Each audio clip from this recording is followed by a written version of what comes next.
The broadcast is now starting. All attendees are in listen-only mode.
Hey, good afternoon, everybody. And this is Dr. Mansour, and today is June the 13th, and this is the workshop that I started this summer after they canceled the April exam to keep everybody busy. So, according to the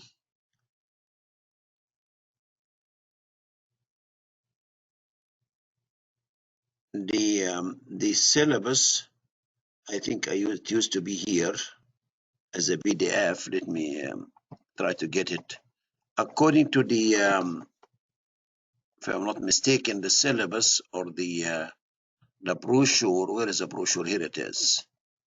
The brochure, we supposed to have construction. This morning I was here for the surveying, the 2 additional surveying classes I added. But today is construction. Here we go. Today, here it is, 6:13. So this is meeting number 4. I still have 2 meetings for construction where the current syllabus or the current schedule, the 27 and the 28, 27 and 28, except there is a typo here. On the 28, I changed it and already a notification has been sent to everybody. And also this morning when I was here, I indicated that I added 1 more session for the AM. So let me bring the paper that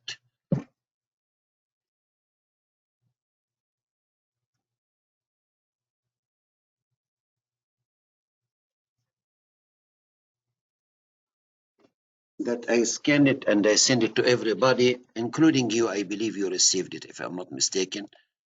Which the notes this morning, notes surveying, but I included this here, which is I added July the 4th because one time I was not able to teach the surveying. The civil breadth AM.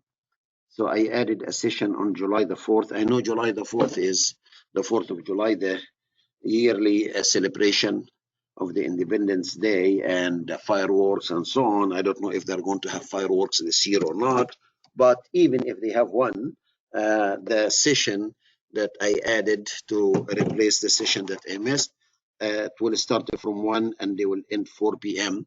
It is the same ID, by the way, the same ID that since you already joined me today, you will be able to join me. So this is the schedule, and I believe I can scan this. I can send it this afternoon with the afternoon notes, just to the surveying IDs 613 and 620. 613 is gone. I finished it this morning. I add another session, and I have construction, which is today. Here it is. So tomorrow I will be here for transportation, and on the 20th I have one for it is here. It is here. Seismic, they have their own ID, and I still have 2 sessions for the seismic this quarter. So I try to do your best. And these notes has been sent to everybody. The surveying notes, even if you are not taking the surveying class, it does have some information. It might, for example, this problem here, there is a problem similar to it in the civil AM, the the national exam, and it could be also in the construction afternoon. So I try to get benefit of whatever appropriate material that you see in any material I send out. If you like to exclude it and say that I'm not interested in such material, just delete the file and that's it. If you feel that is beneficial to you, please try to get benefit of it. I still I know there is one engineer, he ordered this book long ago, and I told him, don't worry, I will finish it one day. Per current syllabus, I supposed to start teaching the class in July. The construction PM are going to start for the fall 2020 exam. And as you know, the exam this year, because of the cancellation, all of you are aware of the schedule they made, or the change they made. Yeah, this is a PDF here. But if we go to my website, I believe, let me see here, and all of you are aware of this statement that NCEES, the registration for October 2020, paper and pencil will be open June 1st. They open it, and the exams will take place 22nd and 23rd. So the exam will be given in 2 days, which is Thursday and Friday. So look to see where what day your exam will be. So the exam, they divided into or they are going to give it in 2 days instead of 1 day as used to be, because of this pandemic or this COVID-19, whatever. Okay, please enroll, as this is your decision, and based on your discipline, it is a construction, transportation, structure, water resources, geotech, and so on. So the NCEES, they open the enrollment June 1st, and I'm sure that all of you are aware of that, because I'm sure that they emailed you, for those who enrolled in the exam for the April, the one that was cancelled. I'm sure that they emailed you and you are aware of that, but just a reminder, if you would like to call it a reminder, I will call it a reminder from my end here. Okay. And the class, okay, for those who attended the class with me in the spring, we are going to start over again 18 July the 18th, and we'll go all the way until we hit the exam day. Will be, I think yours is on this was based on I believe right now it is 22nd. I will change this, so I say check with NCEES for any changes. So always I make this disclaimer, because if they make any changes, especially nowadays they make a lot of changes, I always check with NCEES and California Board website for any changes. So and if any changes I'm aware of, for sure I will let you know. For example, this the 22nd, this was printed before they make this announcement that the exam will be given in 2 days, October 22nd and the 23rd. So please make a note. And here are the classes. So I'm going to start from where I stopped in the spring. And for those who took the class with me, they are aware where I start. I still have one book I didn't, which is the practice exams and solution, which is book number 3. But these 2 books already sent to everybody, and I always improve it. And if there is any additional improvement that's included for the fall, for sure I would be glad to send you another set of books. But for the time being, I'm still using these textbooks, the one I came up with way back in 2008 when they started construction. So construction, as I said, that there are 8 references instead of 12 as the transportation. They have 12, but for construction they are having only 8 references, and these 8 references, as I said, that you don't have to purchase all of them, but it is your decision. Whatever references you need for the exam, you are very welcome to do whatever is. So those are the current list of references to the best of my knowledge. And I always check with the NCEES, and this is again The ASCE 730, ASCE, sorry, 37-14 design loads on structures during construction. The masonry, the standard practice for concrete, for masonry, for bracing masonry walls under construction. The steel manual, the AISC, the 14th or the 15th edition.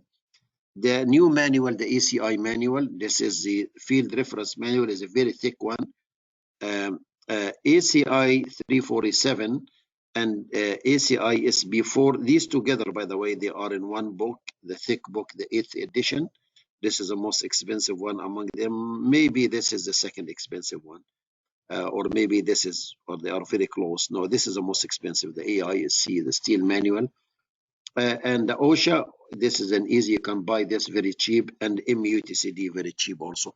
So this is part 6 only, you need part 6, the uniform traffic control devices. So anyhow, so those are the references, as all of you know, and the topics, they have 7 chapters for the construction depth. As you know, the construction depth, they have earthwork construction and layout, estimating quantity and the costs. This is chapters 2.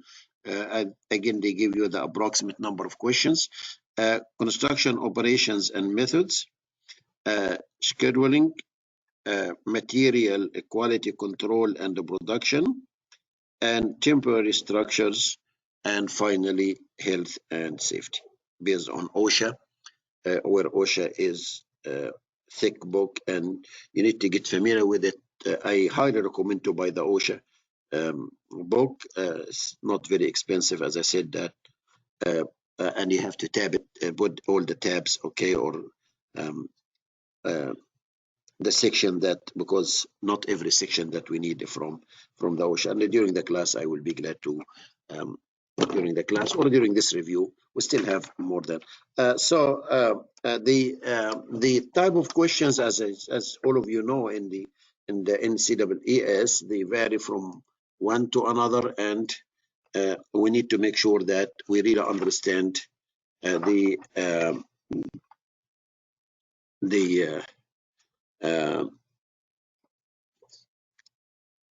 whatever question that is given. And normally I look to the NCEES guideline, if you like to call it, as far as the questions, and since the questions are so easy, let me see if I have one book handy here or not.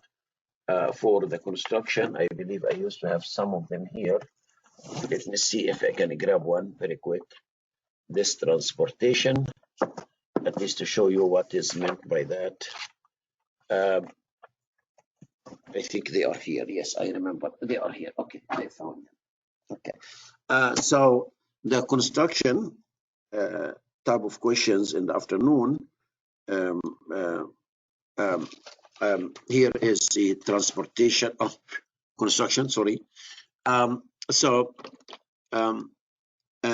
Some of the questions are simple and or less than 6 minutes, but some of the questions that you are going to see, it will take more than 6 minutes. So there are 40 questions in the afternoon, as all of you know, construction BM, and some of them are straightforward, and you can finish it in less than 6 minutes. However, there are some questions really going to be more than 6 minutes, and this is why you have to go with the strategy, as I always recommend. And so if you look to the NCEES, and I don't know if they're going to come up with the new set of books or not. I heard that they might, especially for transportation, they have a new highway capacity manual, HCM. But for construction, maybe they're going to stick with the same blue book they issued before. If there is another set of books or another NCEES practice questions or practice exams, for sure I will be glad to order it and give it to those who are took the class with me or those who are going to enroll in the class. I have been doing this for a long time, since 2008, especially for construction. When they start, the first time they introduced construction, 2008, and I came up with a book.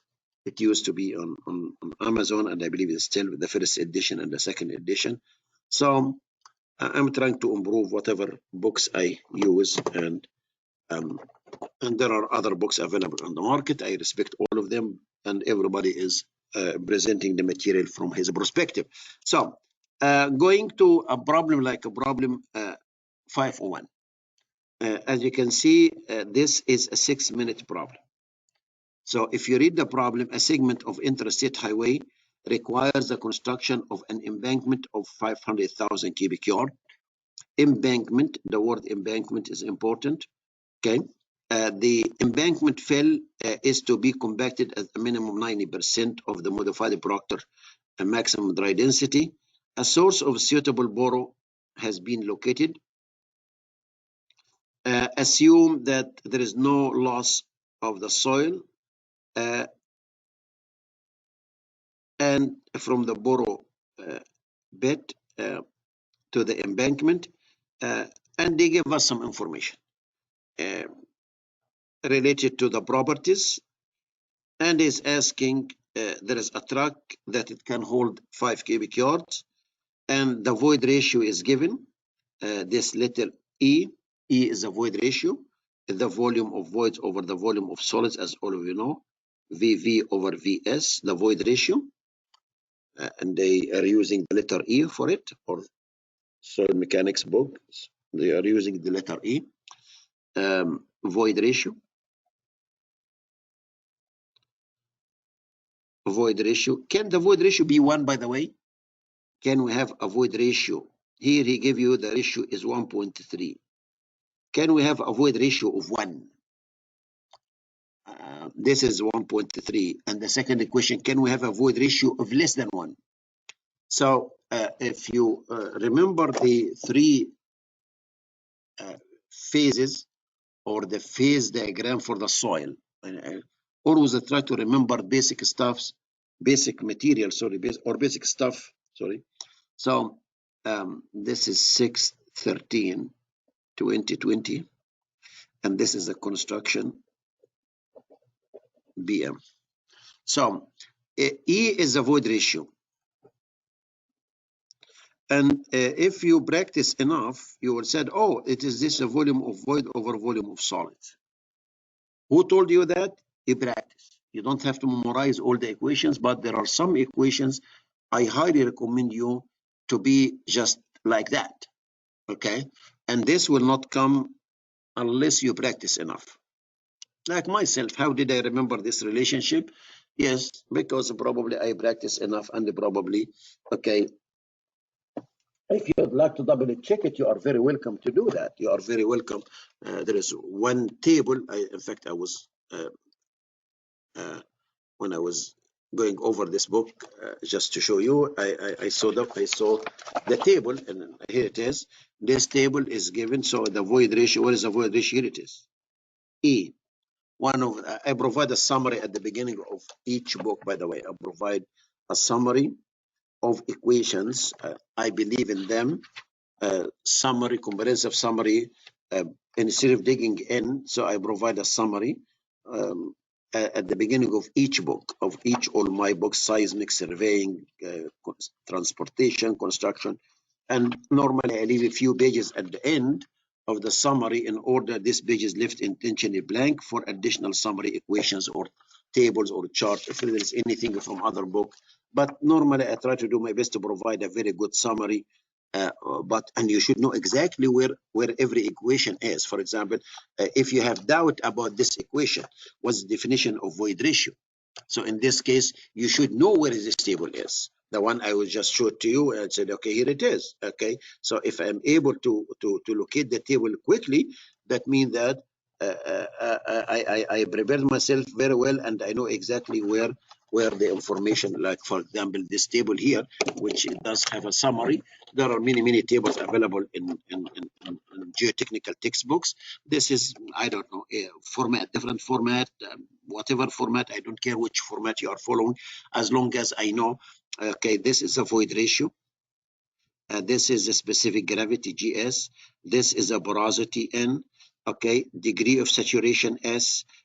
Moisture content or water content, the moist unit weight, the dry unit weight, and the saturated unit weight, and finally the effective or point unit weight, which is gamma prime is gamma sat minus gamma water. So some of these equations, for example, this, automatically we remember that. Gamma sat minus gamma water, we call it gamma prime, or the effective or the point unit weight. So nobody will ask you to memorize all these equations given here, but what is the definition of specific gravity, GS, which is gamma solid over gamma water, or gamma of the material over gamma water, specific gravity. Or it could be written in this way. And this equation, by the way, we saw this equation in different locations, especially for concrete mixing. The one also, it is covered by mixing design, or the concrete mixing design, that if we know what is GS or SG, by the way, specific gravity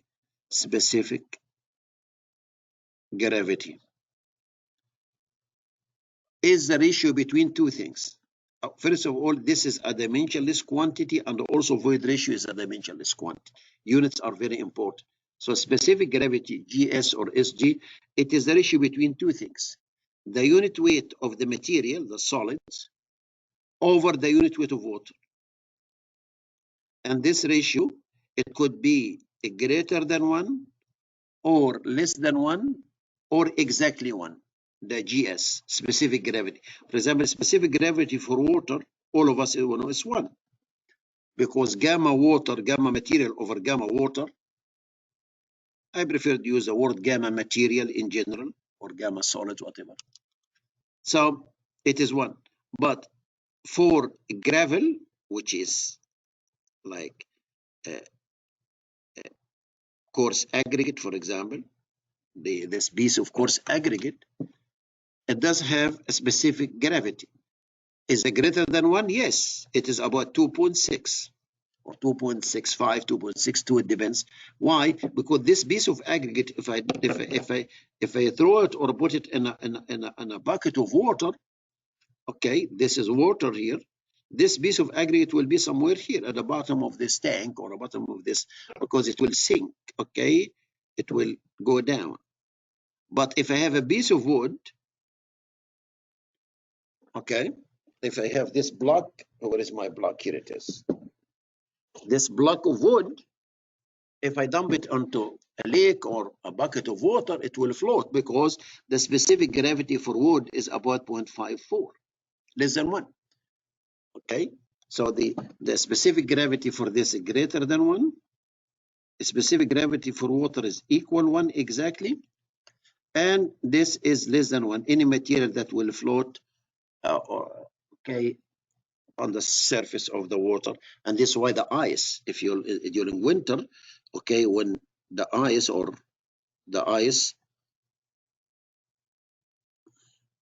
it has specific gravity of less than 1,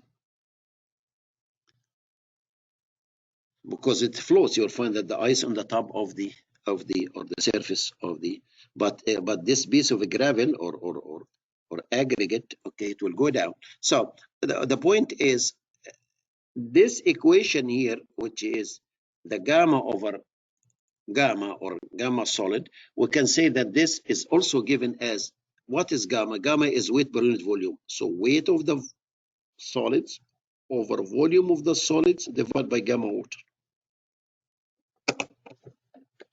And probably I did this equation more than once, no problem. Forgive me for those who are familiar with it and are experts in that.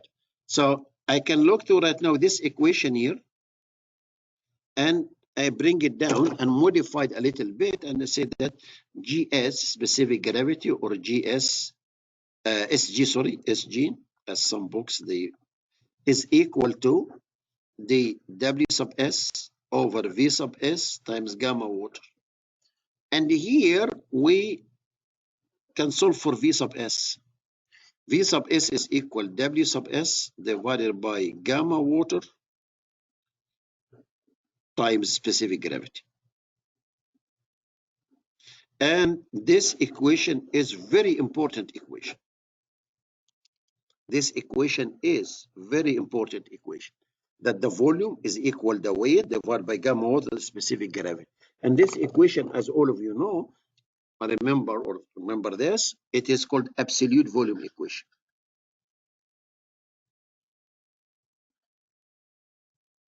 Volume equation. I derived it from the basic definition of the specific gravity, okay, which is the gamma over gamma. And I spill out the gamma of the solids, and here it is. Why this equation is very important? Because if you remember, and we solved this problem during the class, if I remember correctly, and this problem here, probably I didn't solve it, I just, problem number 529 of the NCEES.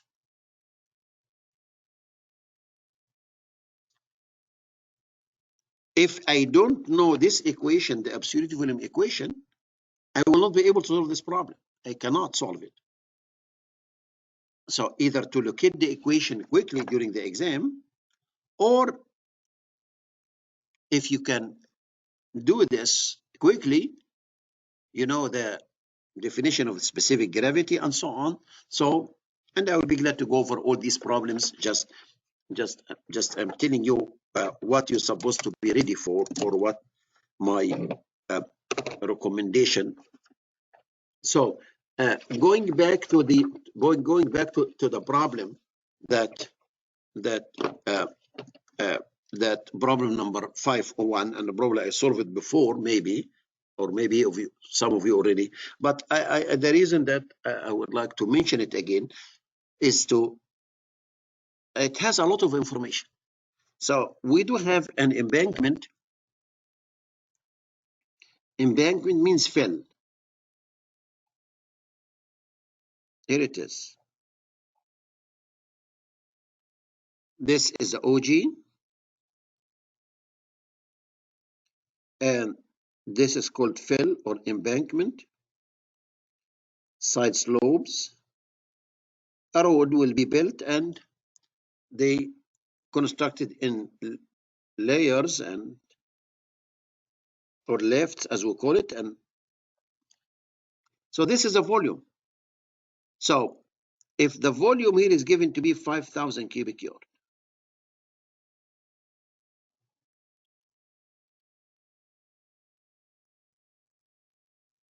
and all the information are given, he's asking you the minimum number of truckloads.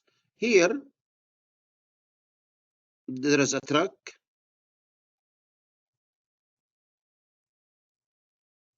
This truck is, he said that it takes 5 cubic yards.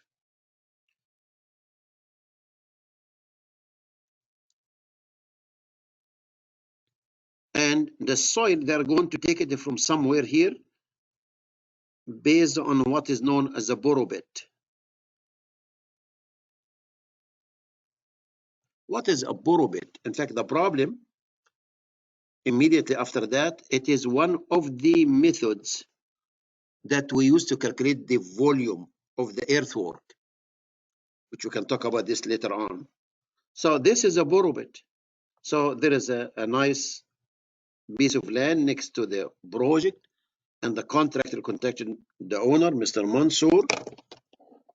I need to get some soil from your land to build this facility, the highway, the interstate highway. So after they environmentally cleared this site, and after the lab took a sample and start to test it and so on, and now, so he's going to come and take the soil and equipment as a backhoe or any kind of construction equipment, that it will come here and take the soil from here and load it on the truck, and the truck will start to dump it here and compact it and build.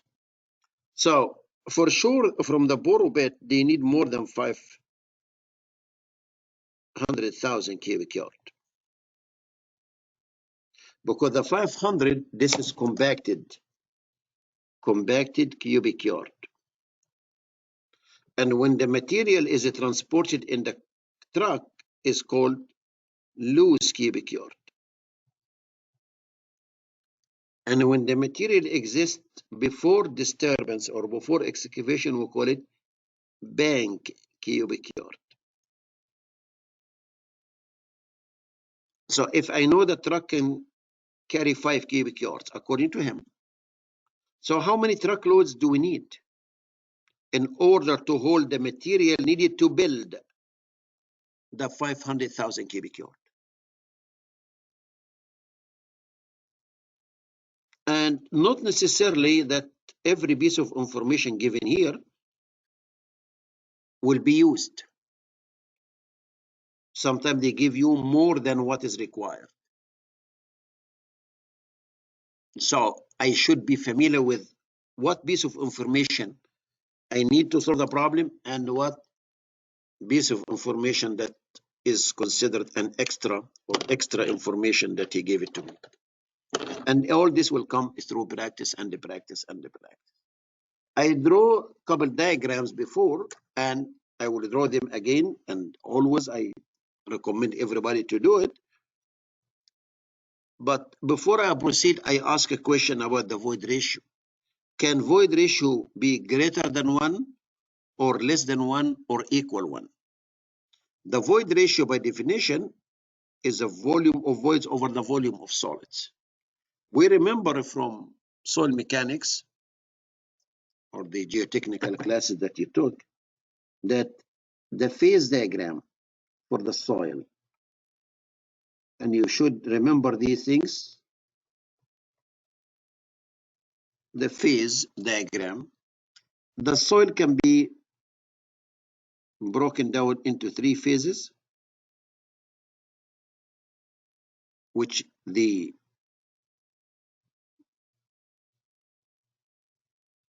air, the water, and the solids.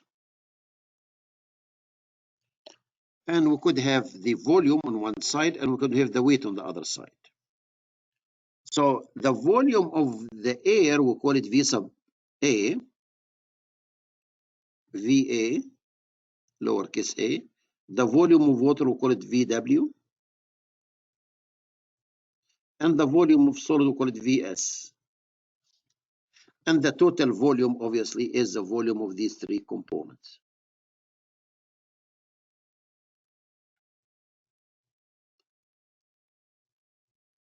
Either lowercase v or VT, whatever book. But these 2 volumes, the volume of water and the volume of air, we call them the volume of voids, VV. So this VV, in fact, you can say this is the volume of air plus the volume of water divided by the volume of solids. This is the volume side. The weight side, obviously the air, we don't really take the air. The air has a 0 weight, but this here is the weight of the water and the weight of the solids. This is a phase diagram which I highly recommend you to try to draw it every time you study or every time. So we have the air. This is the air. And the second layer is the water. And the third component is the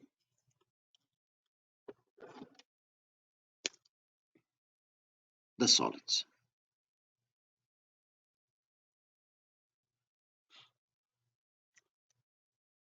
So the volume of voids with respect to the volume of solids is defined as the void ratio. Here he gave it to me greater than 1, which is the 1.3. Absolute volume equation, and so on. So we need to remember this diagram. The other two diagrams that I draw them before, about 5, 6 times, 7 times, 8 times, I don't count really, but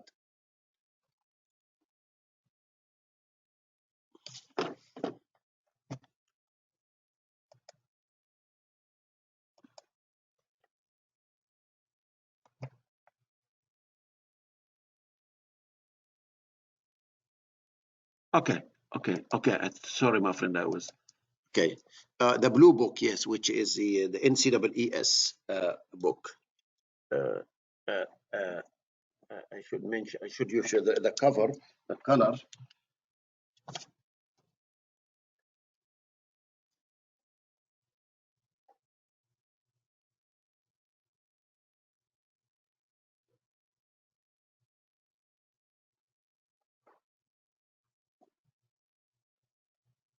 Yeah, this is the book I'm referring to, my friend. Yes, sorry, I showed you the. I do have a copy. I coil it. For me, it's much easier for me to coil. So the construction BM. Yeah, this is the blue book, the NCEES blue book.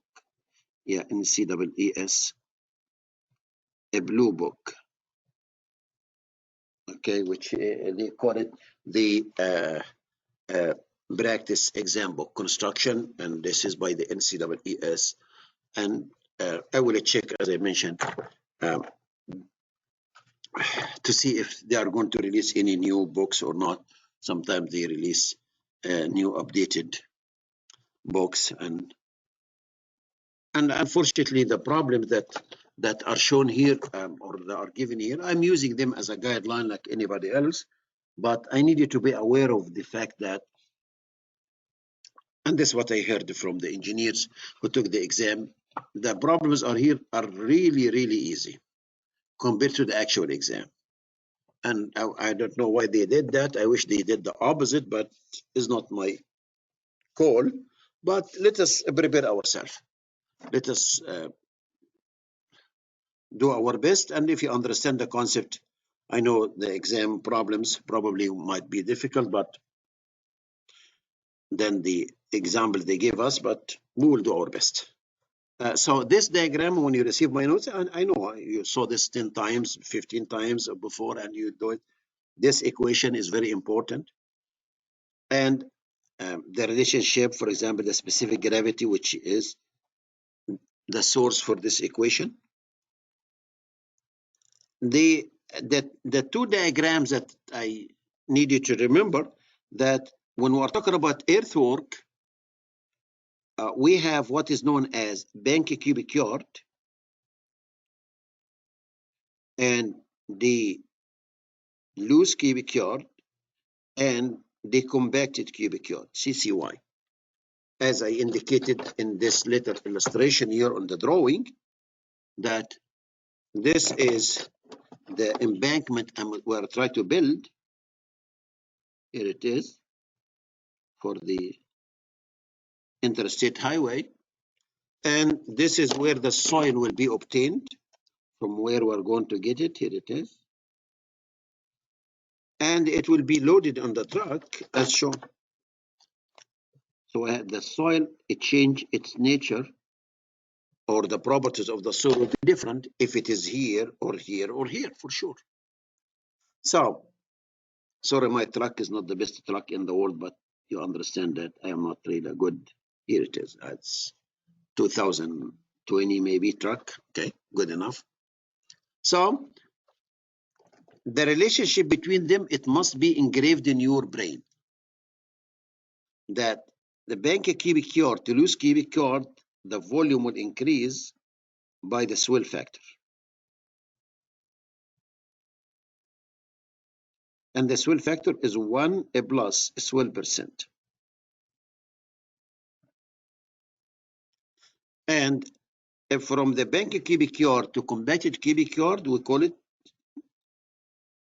shrinkage factor,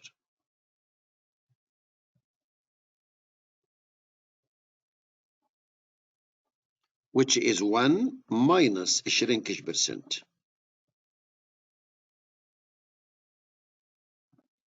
These two numbers, the swell percent and the shrinkage percent, must be given.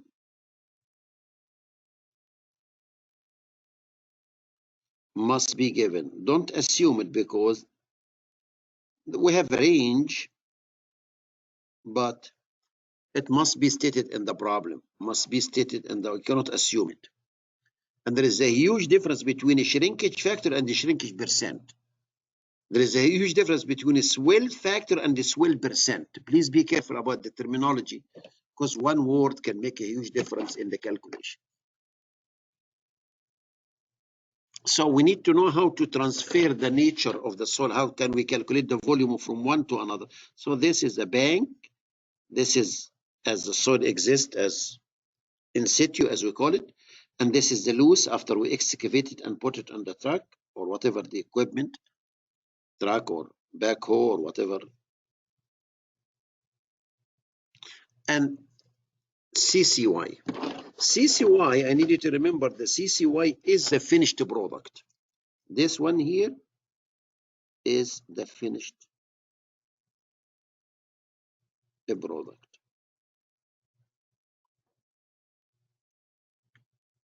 This is when they build this embankment for me. I don't like to drive on next day after we open the facility at the interstate highway and the soil start to sink under the trucks or the loads. No, this is finished product. They put it in lifts and they compact it. And after we achieve the compaction, they put the second layer and so on. They build it in layers or lifts, as we call it. And this is what they mentioned, that 90% of modified Proctor maximum dry density.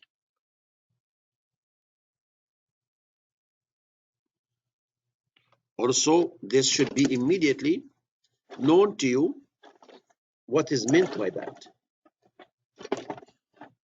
Okay, a Proctor density, this is the diagram that there is another diagram related to concrete mix design, which is also, I would be glad to go over it, but let me finish this problem. So they mentioned the word Proctor, a Proctor test. There are two of them. There is one is called the standard, and there is one is called modified.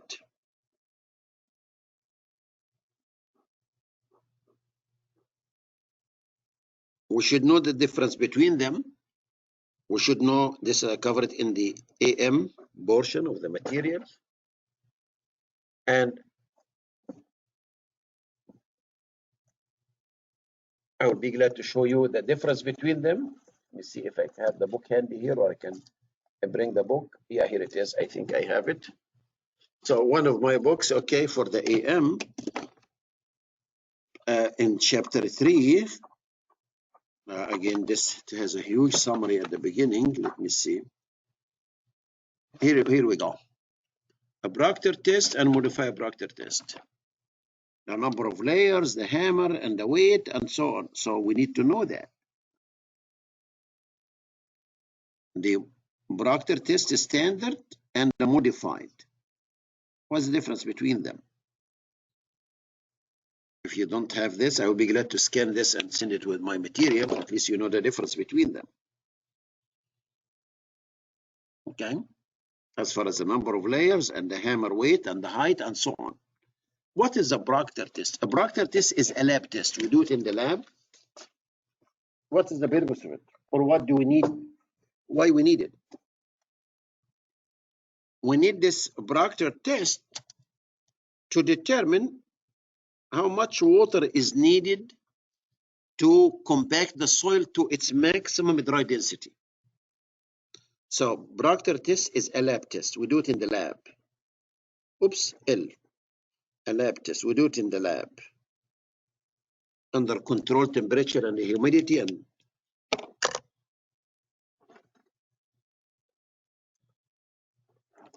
so it is a lab test. Let me just make sure that a lab test. It is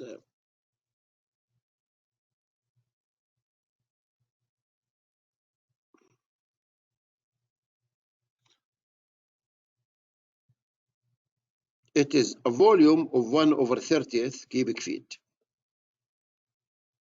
Steel tube or a pipe, and we fill it in 3 equal layers for the standard. And we have a hammer, it comes from a certain height to compact each layer. And we know the weight of this steel pipe, and we know the volume, we can get gamma. So we do this for different moisture content. And this is another graph. W is a moisture content or water content.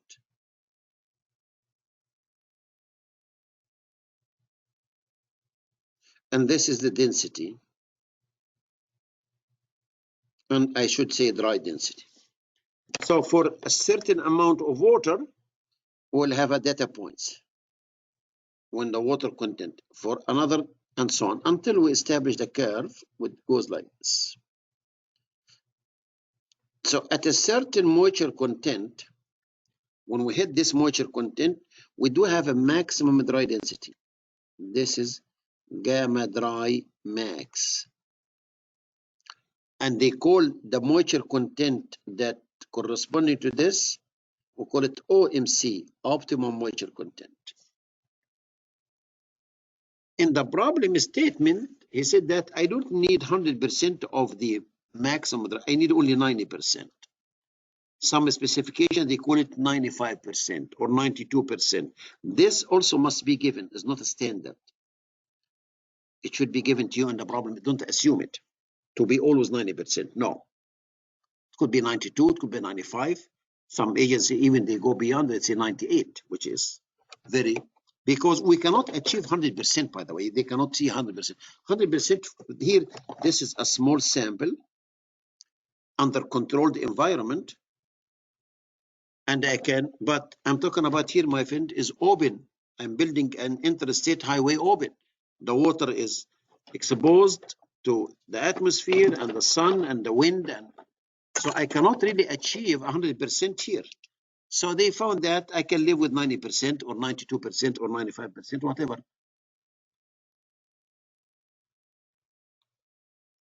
So for sure, the contractor, when he approached Mr. Mansour for the borrow bed, I need to take some soil. He needs more than 500,000 cubic yards because this is compacted. This is a finished product. This is finished. Finished. A product. We take embankment as unity. Always we take embankment. We don't adjust embankment. Embankment. We don't adjust it. We take it as unity.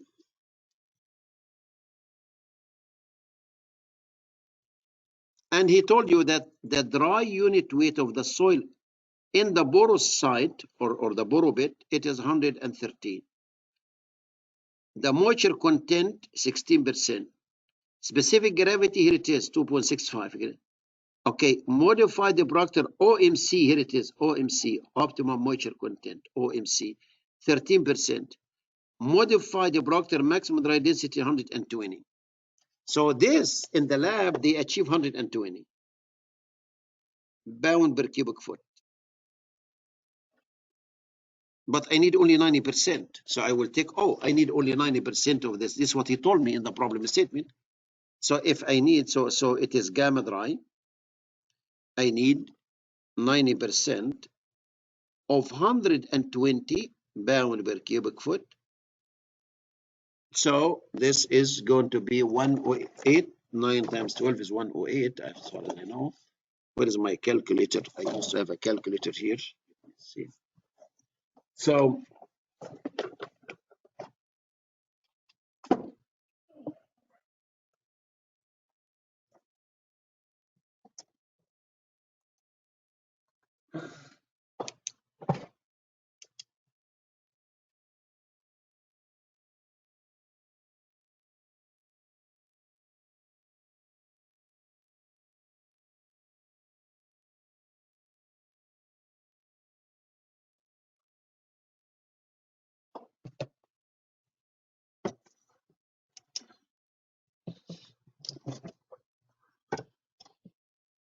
So it is 120 enter 0.9, it is 108. 108 pound per cubic foot. You have to master your two calculators, either HB or TI or Casio or whatever calculator or Sharp. Always try to master your calculators, and especially storing data, getting data out, degrees, minutes, seconds, all these things, radians, gradients, and degrees, and try to use this calculator on a daily basis. Some of you, like probably myself, they prefer HB. Whatever calculator is permitted by the NCAAS, please use it. Okay, so I did one piece of information. So what else? So I know he gave me the void ratio, the E, which is 1.3. He gave me the truck. The truck is going to carry, by the way, the soil while it is loose. This is loose cubic yard.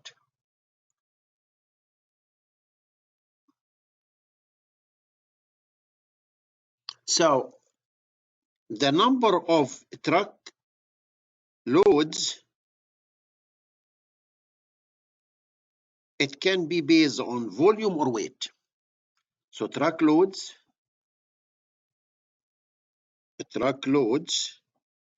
can be calculated based on volume and based on weight. It depends on the given information and which one is easier for me. And again, this is your decision during the exam. You have to make a decision that as far as which one is the appropriate one that is going to give me the answer immediately without really going into too much headache. And we need to select the approach that will give me the answer in a very short.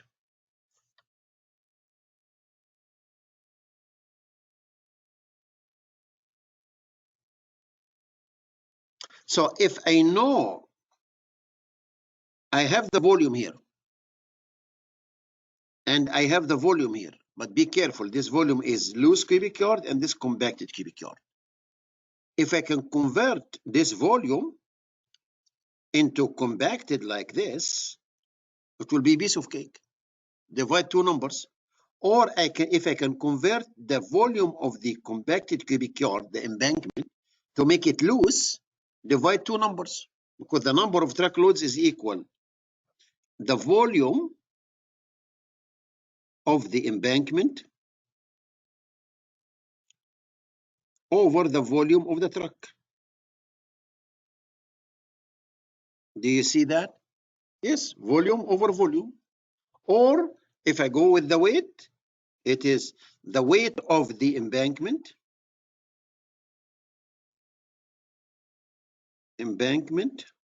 over the weight of that one truck. If I know how much the weight of the 500,000 cubic yard, and I know how much the truck weight, divide by the two. Pound over pound, or tons over tons. Or here the volume, cubic yard over cubic yard will give me. But you have to be careful when I divide apple over apple, not apple over orange. When I divide here, I should divide apple over apple or orange over orange. Don't mix. And this is a common mistake sometimes we do. And the selection of the volume approach or the weight approach, it is, as again, based on the given information. Here I know the gamma, the 108 pound per cubic foot, based on the 90%.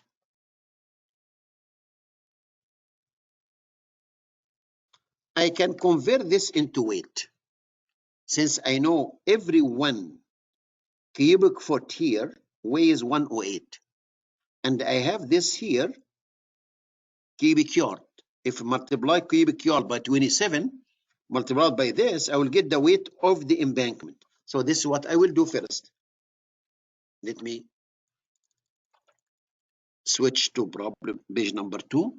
So the weight of the embankment, or the embankment weight, W of the embankment, is equal what? Is equal 500,000 what? Cubic yard. Do you agree with me? This is given. Times how many cubic feet in 1 cubic yard? I have 27 cubic feet per cubic yard. This is standard. Times 108 pounds per cubic foot. This is the 90% of the 120. So balancing units, the one I mentioned before, cubic feet will cancel with cubic feet. Cubic yard will cancel with cubic yard. What is left? Pounds. So this is how much the embankment weighs. So it is 500,000 times 27 times 108 will give us a number. It'll give you 1458 and many zeros. Okay, here we go. Pounds.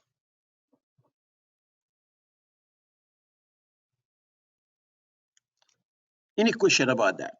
So what I did, I converted this embankment that I need to build, the 500 cubic yard, 500,000 cubic yard, into how many pounds? Here it is, and conversion, and so far so good.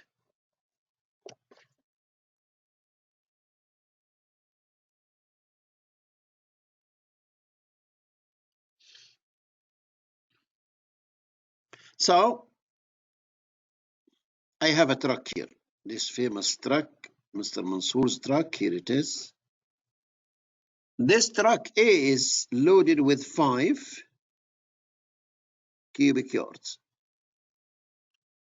And this is, as I told, this compacted cubic yard, and this is loose cubic yard, LCY. Because I have a backhoe here,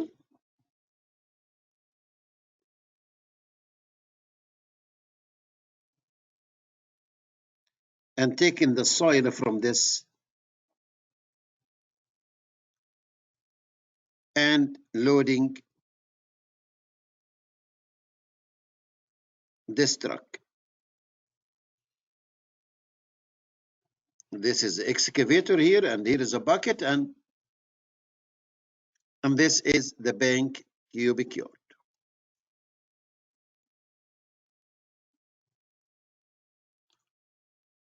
So I know the weight here, weight of the embankment. If I can get the weight here, the weight of the truck, the weight of the 5 cubic yards. So what I will do, I will divide two numbers, this over this, and that's it.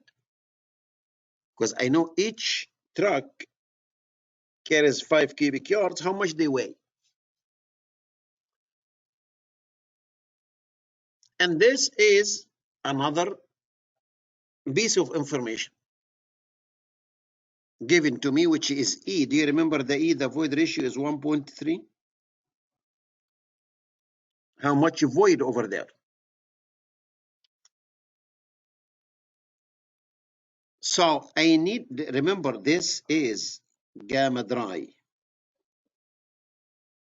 The unit weight here is a dry unit weight, maximum dry unit weight. Do you remember Proctor curve? Proctor curve is a dry density. So if I can convert this 5 cubic yard to gamma dry,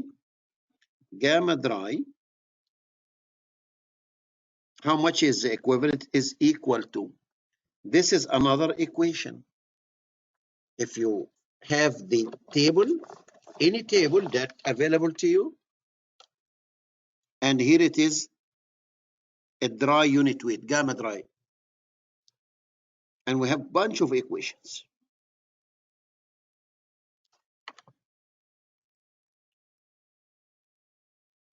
Selecting the appropriate equation is very important. So you'll find that probably This is one of them. It is GS, which is a specific gravity, times gamma water over 1 plus E. Oh, piece of cake. I know all of the above. So I said that gamma dry is equal to GS, specific gravity, gamma water over 1 plus E. So, did he give me GS? Yes. 2 points what? 2.65. Do I know gamma water? Yes. Any civil engineer, even while he is dying, if you ask him what is the unit weight of water, he should tell you normally we use 26. Any civil engineer, even while he is dying, if he didn't answer you, don't put him in the grave. Take him out. Tell him, no, you should remember that. Sorry, my friend. 62.4 pound per cubic foot. This is a default value, like the most elasticity of steel. Do you remember? Okay. So there are some numbers. I encourage you to remember that. Okay, please. Okay. Because I don't like you to open a book. What's the gamma water? Okay, so it is 62.4 over 1 plus. What is E? He gave me 1.3. Can we do that? This is the dry unit weight of this soil based on the properties that's given to me, the specific gravity and the void ratio. So in this case, it is 2.65, 62.4 times, and 2.3 divided. Bingo, I got a number, 71.89 or 71.9 for whatever you call it. Here it is, 71.90 pound per cubic foot. Every 1 cubic foot of the soil will weigh that.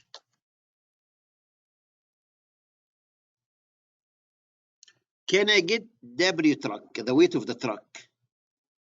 I will say W truck, the weight of the soil in the truck. How many cubic yards in the truck? As we see that, how cubic yards here, cubic, so 5 cubic yards. Do you agree with me? How many cubic feet in 1 cubic yard? The same story, 27 cubic feet per cubic yard. But this specific soil, how much it weighs? In every cubic feet, I have only 71.9 pounds per cubic feet. Based on the properties of the soil. I know this is loose, but based on the void ratio, because the void ratio will take care of the void, by the way. And this is the equation. This is a key equation, or another key equation that. So if you do this, each truckload weighs 5 times, again, balancing units. Don't forget that this should cancel with this. This should cancel with this. What is left? Pounds. So in this case, I will multiply 5 with 27. I got 9,705.91 pounds. So each truckload, each 5 cubic yards of this loose material weighs this. And I need 145. So the number of trucks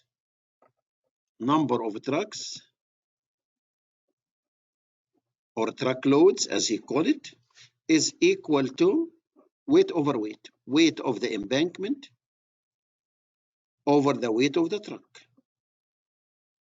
The weight of the soil, I mean, not the weight of the truck itself. Okay, no. Okay, the weight of the soil in the truck. So I have the weight of the soil in the truck is 9,705.91 pounds per truck.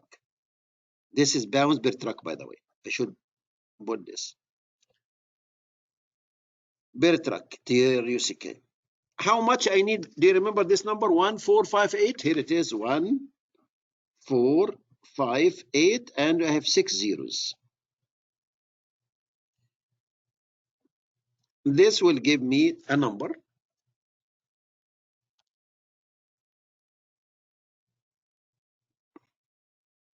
1458 and 123, another 123 and times.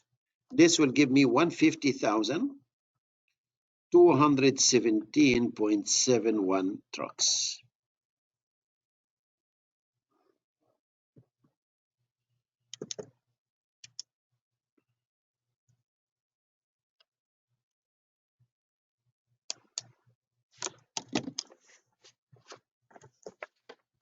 This is the exact solution.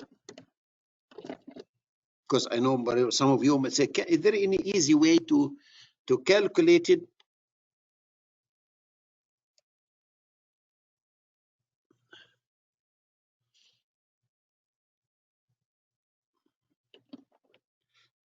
If you remember the 71.9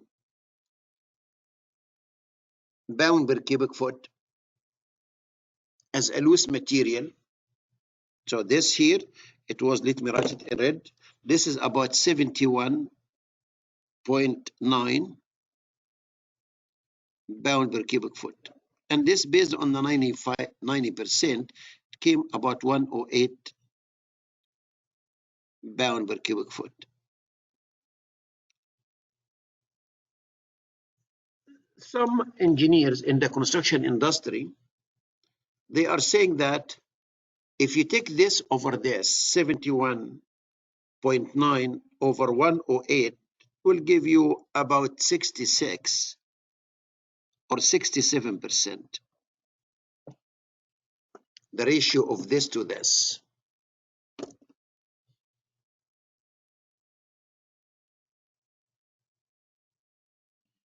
By weight. That the loose, okay, if we take 67% of this, will give us roughly this number. Some people that are using 67%, by the way, is 2/3. And I'll remind you with something about 2/3, by the way. So about, I'm saying that about, this is,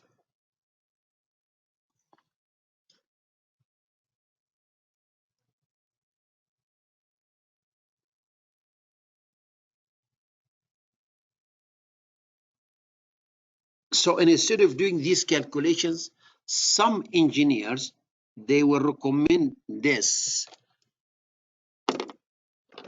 as a shortcut if you have only 1 minute left and you need to calculate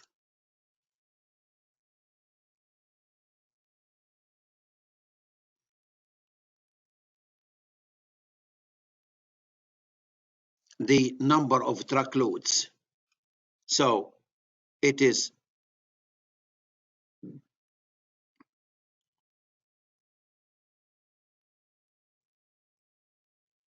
he will say the following, the shortest cut ever exists on earth.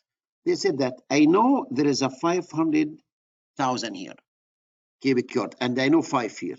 So the number of trucks is equal 500,000 divided by 5. And I don't know if they give you this answer or not. Among the 4 answers, I believe so, which is 100,000. This will give you 100,000. This is cubic yard per truck, and this is cubic yard of the embankment. So this will give you 100,000 trucks or a truckload. And this is among the answers, by the way, this is the answer A. But this is the wrong answer. Because the correct answer we just calculated to be 150, which is answer B as in boy. If you go with the straight division, you divide this over this, yes, you will get the 100,000. But the weight of 1 cubic yard here is different from 1 cubic yard here. So if you use the 2/3, so in this case, you are going to take the 100,000 and divided by the 0.67 will give you about 150,000, 149,253, which is about 150,000. So if you take this number and you divide it by the 2/3, which is the rule of thumb, about the 0.67, which is the ratio, between this weight and this weight. So you'll get a number in the neighborhood of 150,000. And as you can see here, the answers are given as 100, 150,000, and 200. So the 149, if you divide by the 2/3. So the 2/3 rule, I am not against that, but I'm showing you what is the exact. But again, every problem you solve at home or every problem you solve or we solve here, normally we ask ourselves, is there any other way? Is there any other approach? Nothing wrong to ask this question because we need to save time. Oops, I moved the mouse. I don't mean it. I don't mean it. Let me see what happened to my camera. Seemed that by mistake. I will bring my camera back again. Forgive me for that.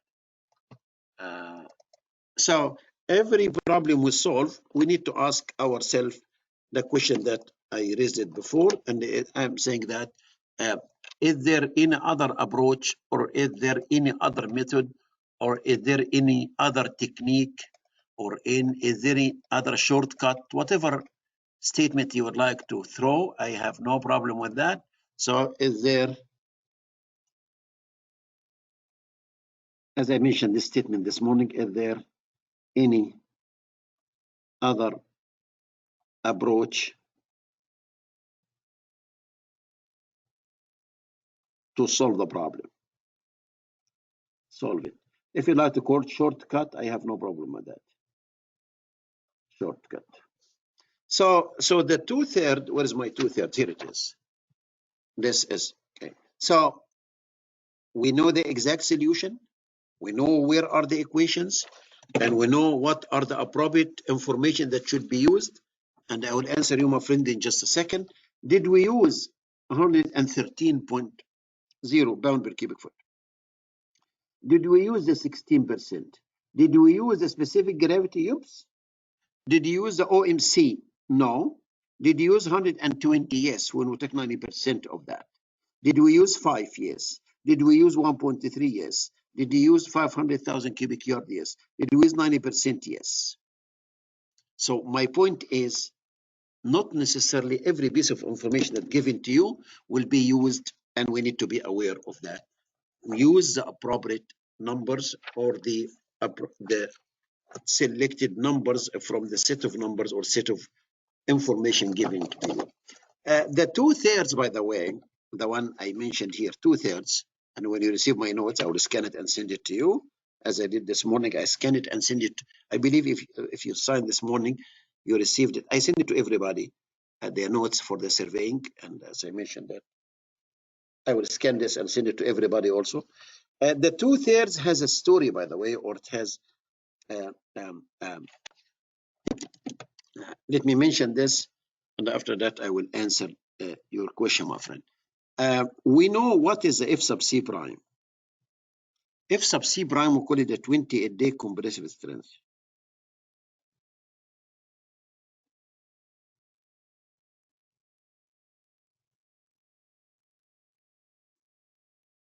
Which is basically P over A.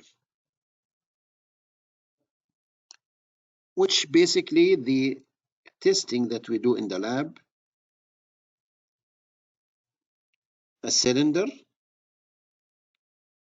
it is a 6-inch in diameter normally, and 12-inch in height, and we crush it P, and this is the area, because the area must be perpendicular to B, because this normal stress. And probably you saw in my books this famous picture of the crushing a cylinder, and you remember this in the lab. I taught this lab way back in Las Cruces, New Mexico, I don't know how many times, and here at CSU Fresno, I don't know how many times. I stopped counting, because if I count and tell you the exact number, you will recognize my age, and I don't like to know my age, so I keep it secret, so I'm not going to tell you how many times, okay? So if I can locate it, oh my God, here it is. This is the cylinder, that the famous cylinder that set up and the testing machine, and I'm sure that you did that. So B over A. This is the 28-day compressive strength. But this is the one we use it in design. If you remember the design, when you have a rectangular section, I know you remember, but this is a concrete beam, for example, and here are the reinforcement, and this is the shear reinforcement, the stirrups, and we do have the stress block. So the stress block, Whitney stress block, Professor Whitney, he came up with this block, and this is 0.85 F sub C prime, okay?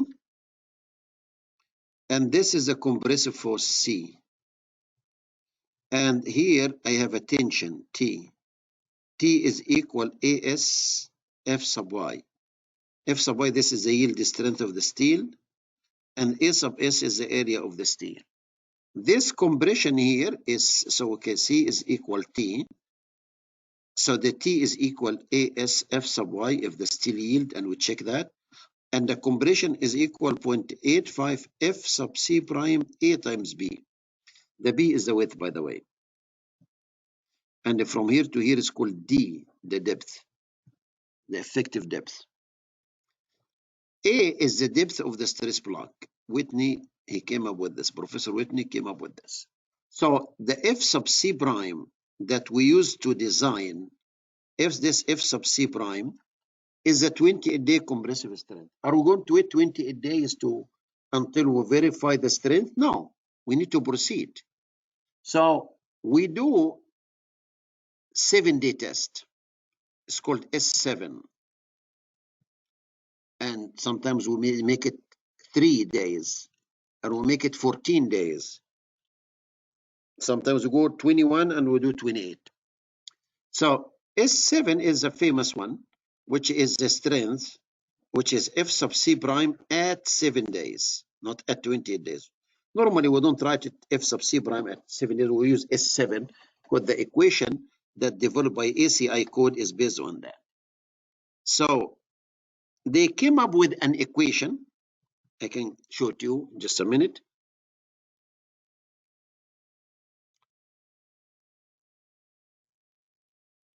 But roughly S7 is about 2/3 of S28, or the F sub C prime 28. 2/3 of F sub C prime 28 days. So if we are looking for F sub C prime, the 28 day of 4,000 PSI, so after 7 days, I can say that I supposed to get around 2/3 of the 4,000 PSI. So this is another 2/3 rule that we use it, but the exact equation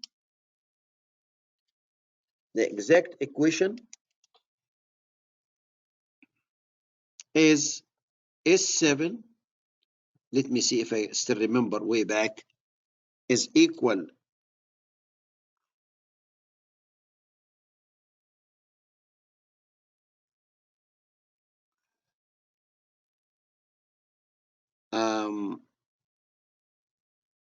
it is 2.5 square root of prime of, so S28 is equal S7 plus 2.5 square root of S7. I believe I will double check this equation.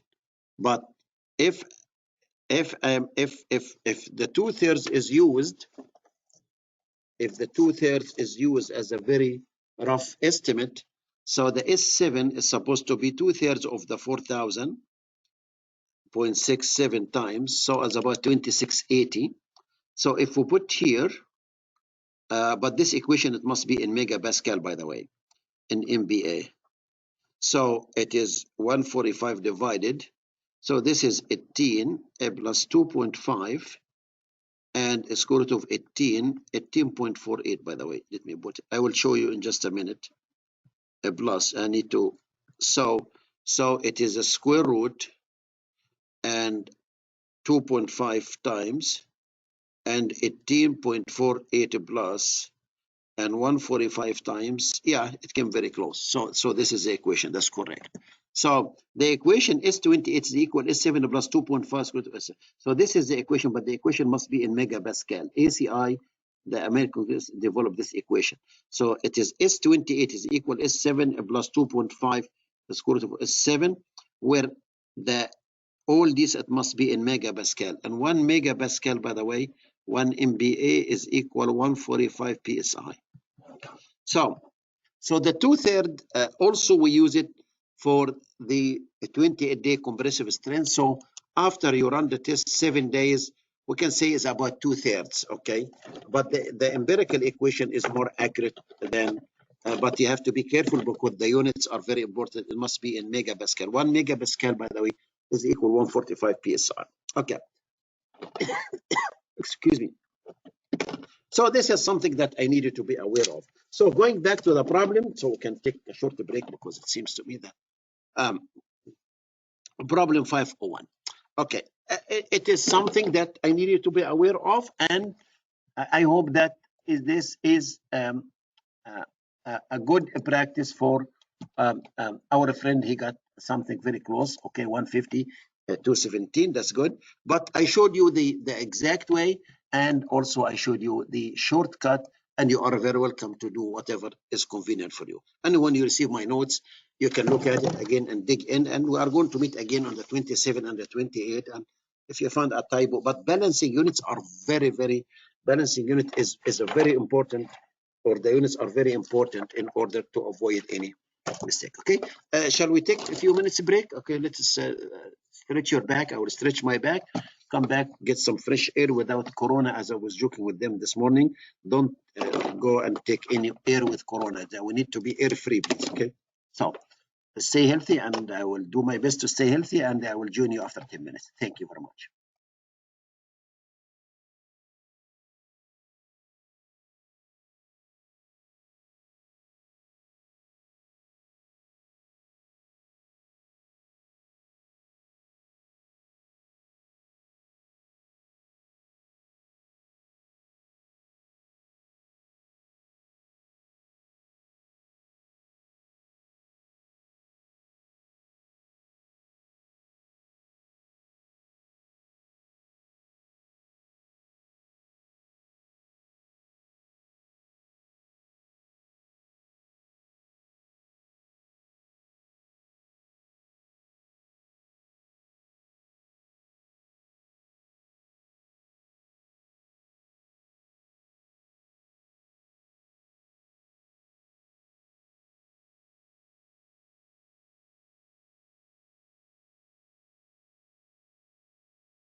Okay, welcome back everybody after this short break. So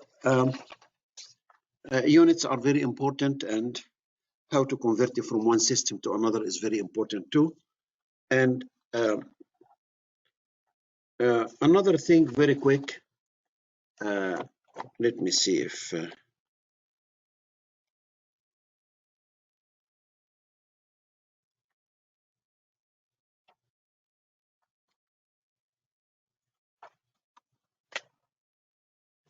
the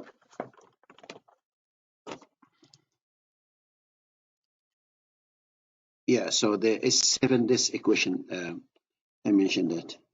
Another thing that you might see on the exam when we're talking about the earthwork, they came up with a tool that we use it a lot, and this tool is basically we call it mass diagram.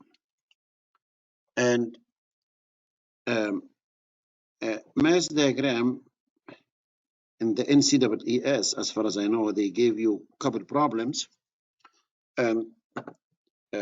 We need to make sure that we really understand the concept of the mass diagram very well, because the type of problem that you are going to see on the exam will be completely different from the types they provided to us. So the following, let me come up with something very quick, at least to illustrate what I'm trying to do.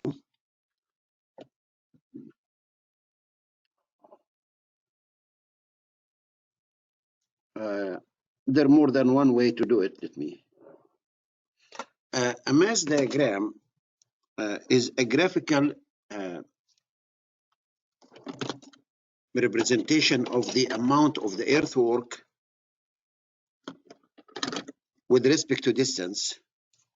And they agreed that the x-axis, which is this is station, and this is cut, which is a plus, and this is fill, which is minus.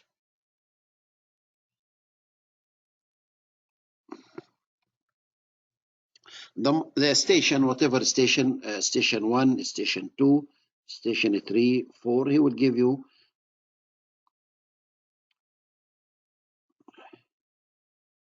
and so on. Station 1 plus 0, 0, 2, 3, 4, 5, 6, 7, 8, 9, for example, 10 stations. Stations could be in metric or it could be in English. So let me make this straight here. Station, as you know, station, it could be 100 feet or 100 meters, as all of you know. The most important thing about the volume here, the y-axis, is it is a cumulative volume. Cumulative volume, additive. So, and it may be given as follows. It gives you 1,000, 2,000, 1,000, 2,000. Let's assume that 2,000 cubic yard, and this is 1,000 cubic yard, and again here 1,000, 2,000. So it is 1,000, and this is 2,000, and this is cubic yard. And it could be bank cubic yard or loose cubic yard or compacted cubic yard. He will tell you the y-axis is the 3 quantities we talked about. But if we do have a mass diagram like this,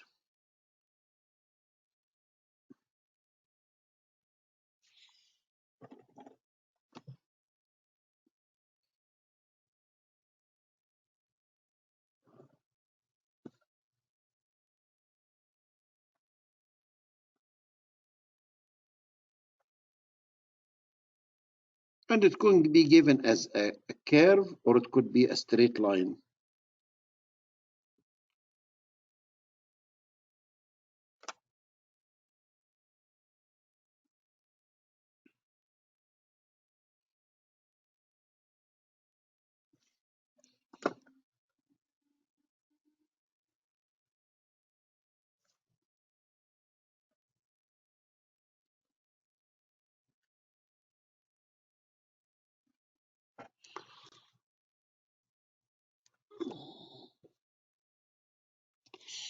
Let's assume that this is a given mass diagram. Like, for example, the problem that's given in the book, in the NCEES book. I believe they have two problems, if I'm not mistaken, or if I remember correctly. Let's see. Yeah, here it is. Problem number 506, for example. It is a mass diagram. And for the following mass diagram, or the mass diagram given, this is 506, if you have 506, the total material bank cubic yard, BCY, do you remember the BCY? That must be moved along the project is most nearly.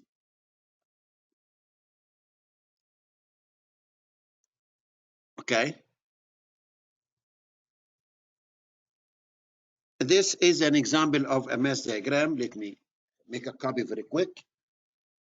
Until you answer this question here, it is the same question I'm going to ask as a question number 506. I will say that the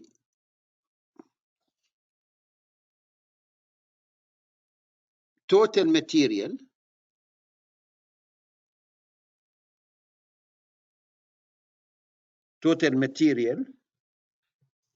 let's assume that this ordinate here is given as bank cubic yard. Here it is. Total material bank cubic yard as given in the NCEES.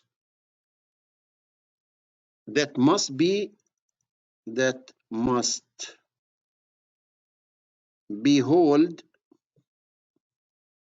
or moved along the project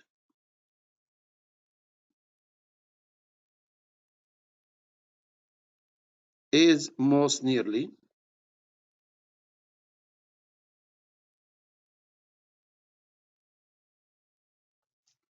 okay, and we have four answers, and you are going to give me the four answers. Here it is. This 1,000, 2,000. This is here up to the 2,000. This is went down to, I did a mistake here. Oh no, it is 1,000, 2,000. It seemed that I went from up down, no problem. Okay. And this is, I said, wait a second. So this is 1,000 and this is 2,000. And these are station 1 plus 0, 0. I just made the problem. So, and this is 8 and this is 10. And exactly as if you have the blue book, it is the same wording as far to find. But I made the problem. And tell me, what do you think? So problem number 506, but different mass diagram. The total material bank cubic yard that must be moved. And here it is. And I need answer A or B or C, or give me the full answer.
Okay. Anybody give me something? Anybody can give me a number?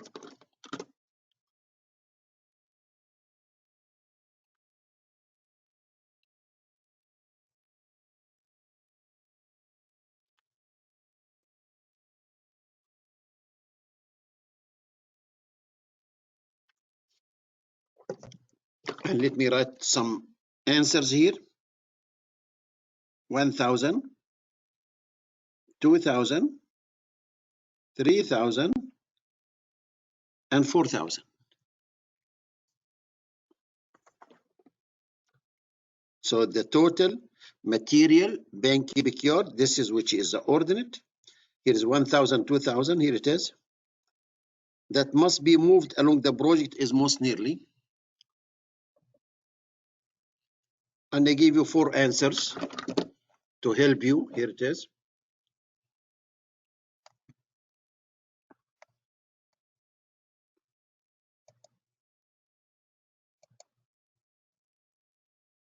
Okay. I got an answer. Okay. Which is answer A. So I have 1 vote. We need to vote, by the way. We are a democratic country. We're going to vote November. This coming November. Do you know that the election will be in November? I don't know what day is that. November, I believe November 3rd. Yeah, November 3rd is Tuesday. November 3rd. We need to vote. Okay. The voting is very important. And voting is your right. So you need to go and vote. So let's vote.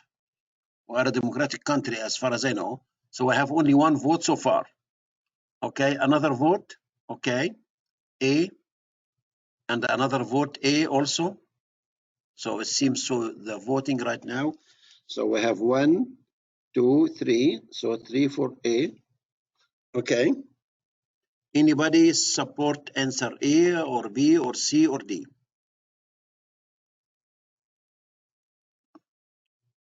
I'm still waiting. We need to vote. I'm not going to leave today until everybody votes, because voting is your right. Is this correct? We are voting. We are a democratic country, as far as I know. And voting is your right. So I got 3 votes only, 3 out of, I don't like to mention how many of you are here today. So,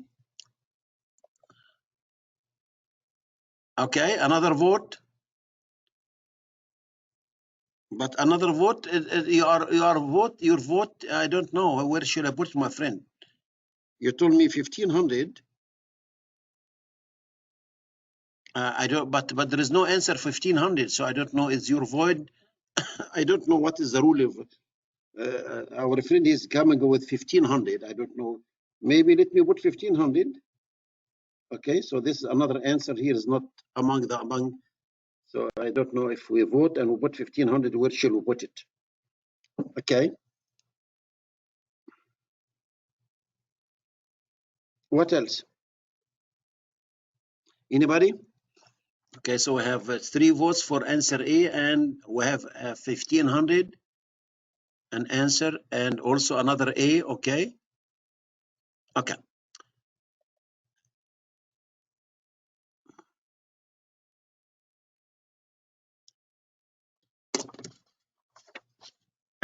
If we look to this problem here, the NCEES,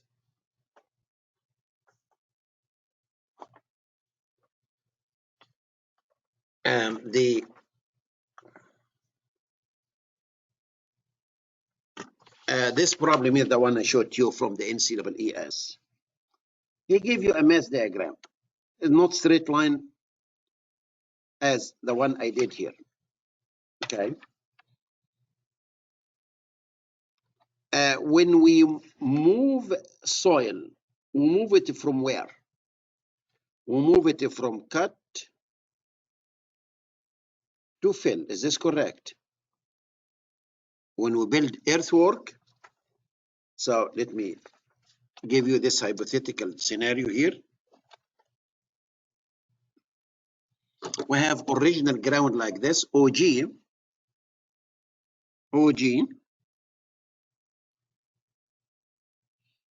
This is the original ground, which is normally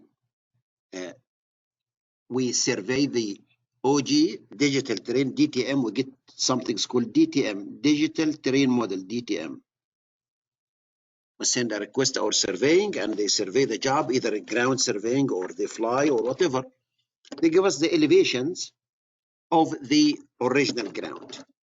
As a designer, as an engineer, you design the highway or the parking structure, a parking lot, or whatever the facility. Let's assume that you came up with a profile like this.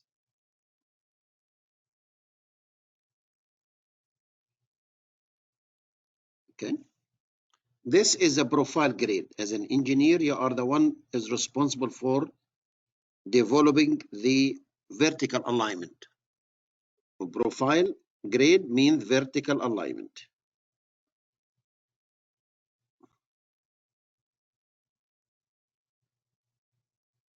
So based on your proposed vertical alignment, we do have cut and fill. Is this correct? When we have our profile below the OG, this is cut, and this is fill, and it's another cut, and another fill. So let me color it for you. At least you can be happy with the coloring system. So this is a cut, which is the yellow, and this is another cut.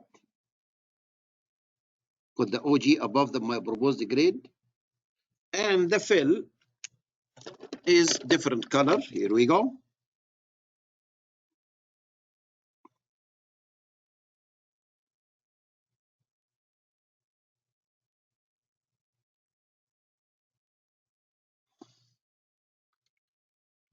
And obviously we do have some crossing. When we have this point here, we are crossing from cut to fill, here from fill to cut, here from cut to fill. Normally in design, we try to balance the cut and fill, normally, but this just for the sake of illustration. But as an engineer, we are trying to balance the cut and fill, so excuse me, we don't have excess soil, because when cut greater than fill, you have excess or extra soil. When cut less than fill, you have a deficit, and you need to borrow. You need to borrow soil because the fill is greater than cut. Or the ideal condition, which is cut, this is called balanced. And this is a preferred, by the way, a preferred alternative or a preferred option, which we try to do that. This you will find that the freeway or crevices go up and down, especially in urban areas, go up and down to balance, because we don't like to get soil from outside, and also we don't like to hole, and we try to balance it. And the contractor should know that, should know as a designer, you design this facility, he should know, do we have cut more than fill or cut less than fill, or they are equal? You should tell him that as a designer. So when he bids on the job, any contractor bids on the job, he should know, do I have an excess? Excess will mean that I have to take it, I have to haul it outside, I have to take it somewhere. Or I do have a deficit, mean that I have a borrow. And the borrow, by the way, there are two types of borrow. It is local borrow or imported borrow. Imported, that will be take. Local mean that within the right of way, within the same project limits. But if you don't have enough soil, you have to get it imported. You have to get it from somewhere, like the one I was telling you about, the problem that will solve it. So the contractor, what the contractor will do, he will come with the equipment, excavate and move the soil from here to here, from cut to fill. Is this correct? And you'll see if this amount of cut is sufficient. If it's not sufficient, he will take it from this cut and put here. And he will take it from here and put here. So the soil will be moved from cut soil, moved or moves, let's make it, moves from cut to fill. It has to, because I need to fill this to build my facility. So if you look to the NCAAS, I will start with it first. He's asking for the mass diagram shown. He gave you the mass diagram. This is the x-axis, which is a station. Here it is 3 stations, and this is 6, and this is 9, and this is 12. So I have 1, 2, 3 boxes here. Okay. And this is the volume. He starts with 0 here, volume, and this is 0 station also. And we have,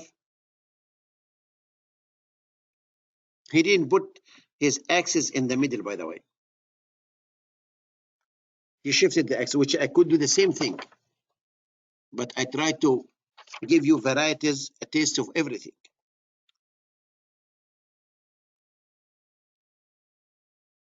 But there is something very important about mass diagrams.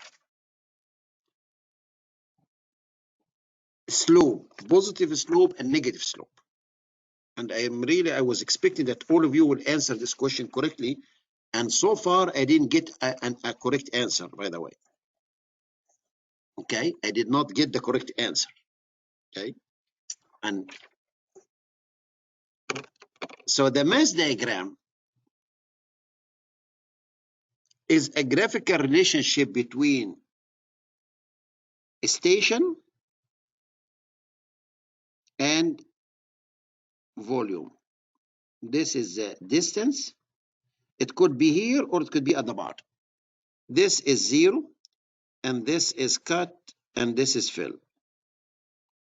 And this is negative, and this is a plus. So a mass diagram could be like this. It could be a straight line like this. Or it could be a loop like this.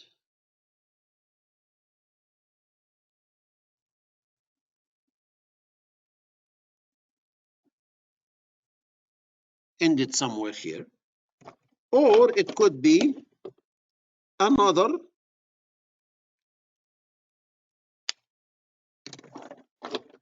configuration like this.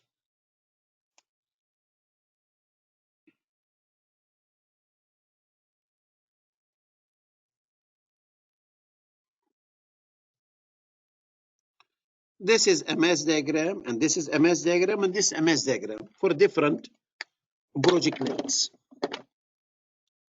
If we start with this blue here, this here is a positive slope. And this is a negative slope. Why? Because we remember this from calculus or from the EIT or the FE. If this is X and this is Y, this line has a zero slope, because the slope is dy by dx,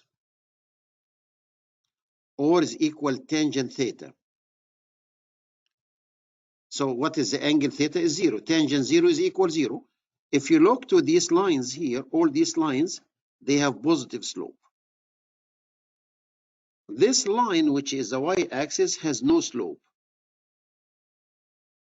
Because if you have your calculator with you, as I did before, and you take tangent of 90, tan 90, because this angle is 90, the angle is 0 here, this angle is 90, and if you have your calculator, you say 90, and you say tan, it will give you invalid data, which is no slope. This no slope is not infinity. But as the moment I cross the 90, these are negative slopes. So we need to know that this slope. So this line has a positive slope, and this line has a negative slope.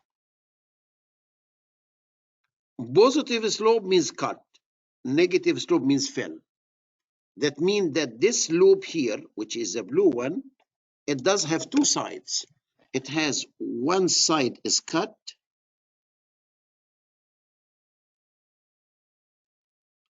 and the other side is fill. So I reverse the color. I'm supposed to keep the color, the yellow and sorry, but that's fine. Just so this is C, this is cut, and this is fill. So the contractor will move the soil from here to here. In fact, we call it forward haul. This is called forward haul, H-A-U-L. This column here is a cumulative. What is cumulative? Cumulative means additive. Mass diagram based on the cumulative, not the absolute volume from one station to another. No, we add the volume. And we can talk about this later on where I give you a problem to solve, to construct the mass diagram.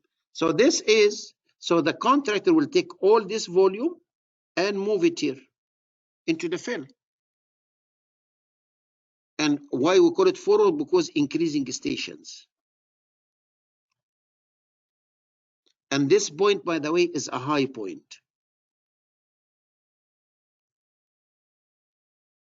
So a high point is indication it changes from cut to fill. If you look to the green one, this one here, which is a curve, it could be a curve. It depends whatever they give. This is a low point. This slope here is negative slope. Here it is. And this slope here is positive slope. So again, the situation is different now.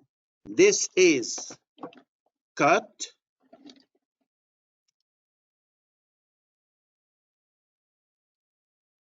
And this is fill.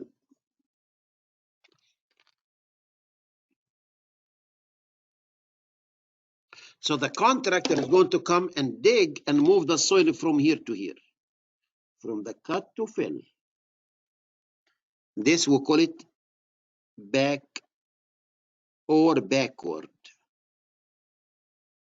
hole.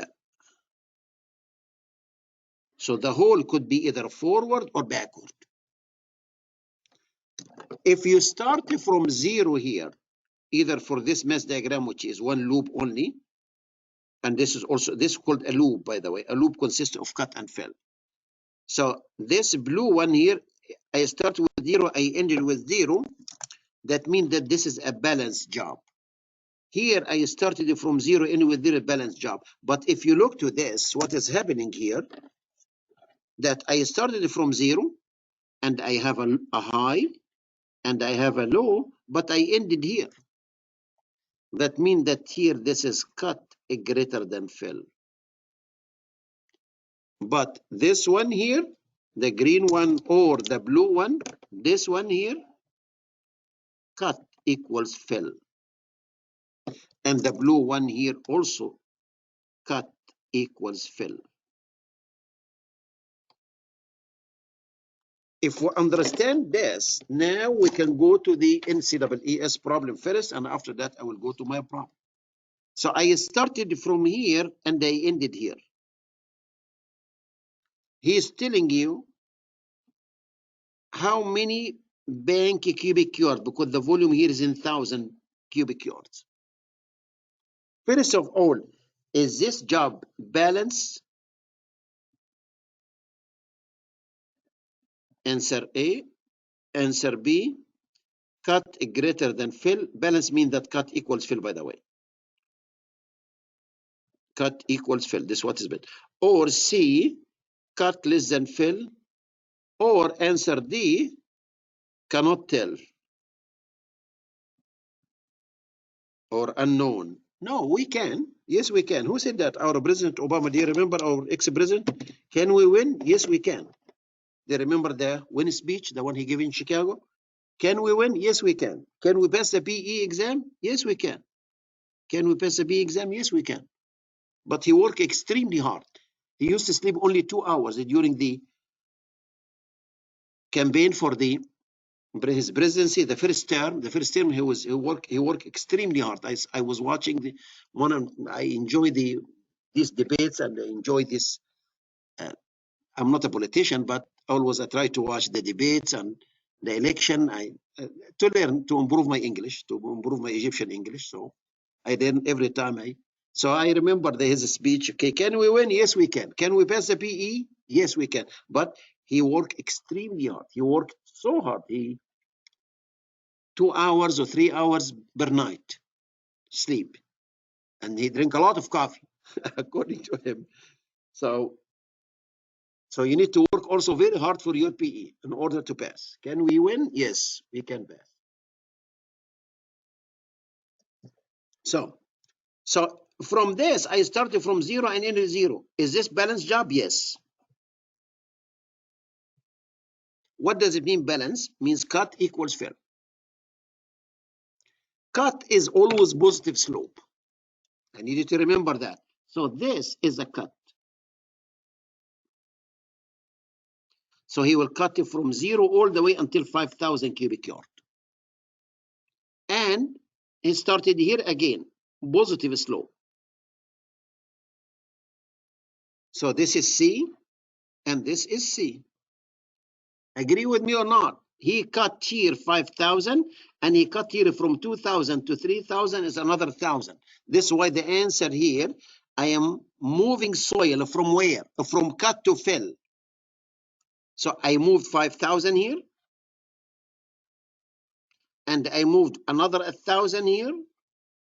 So the total I moved is 6,000, and the answer is A. Agree or disagree? Because we are going to move the soil to the fill. Where is the fill? The fill is here, coming down, coming down. How much fill I have here? I have 3,000. Here it is, from 3,000 to 0. This number here, 3,000. How much I have here? I have from 5 and 2, I have another 3,000 here. So 3,000 plus 3,000 for the F, and 1,000 and 5,000 for the cut, 6,000. So we are moving 6,000 cubic yards along the job. Makes sense. If you would like to draw the relationship between the, if you allow me to draw something here, let me do this.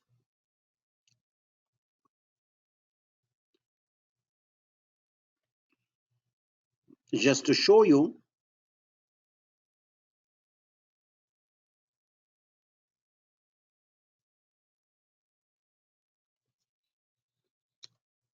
And I can include this, and let me draw a horizontal line here.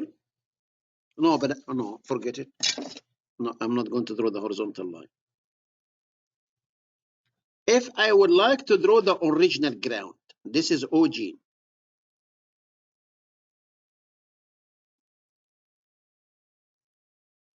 I will call this is OG.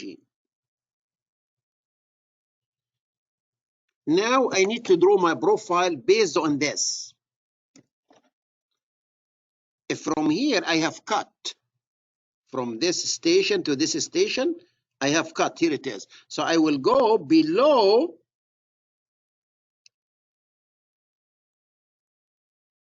cut. And from this station to this station, I have fill. So my profile goes like this. And after that, again, I start to dip. I will have a cut. And after that, I will go all the way and put it here. This is my profile grade, where I have series of cut and fill. As you can see, since I am below the OG, I have C. I am above is F, C, and F. So if we color it, so the F is the yellow, and I'm drawing this for a reason, not to waste your time. And also I color it. I'm not here to color it, okay, to make you happy. No, to get something out of it.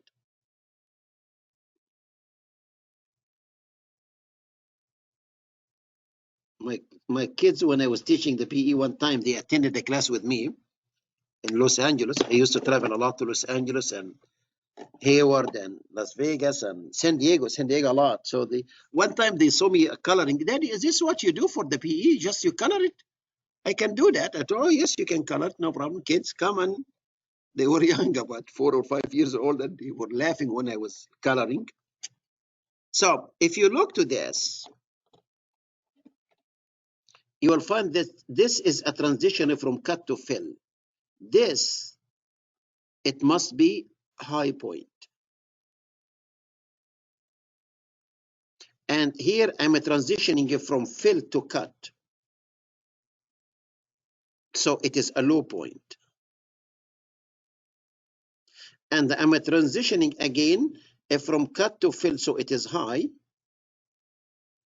And I ended with the job here.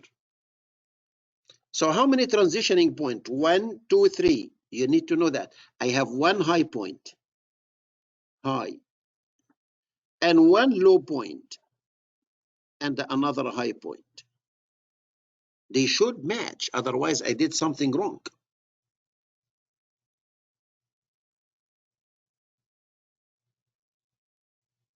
So the contractor will come and take the soil accumulated, because this is cumulative.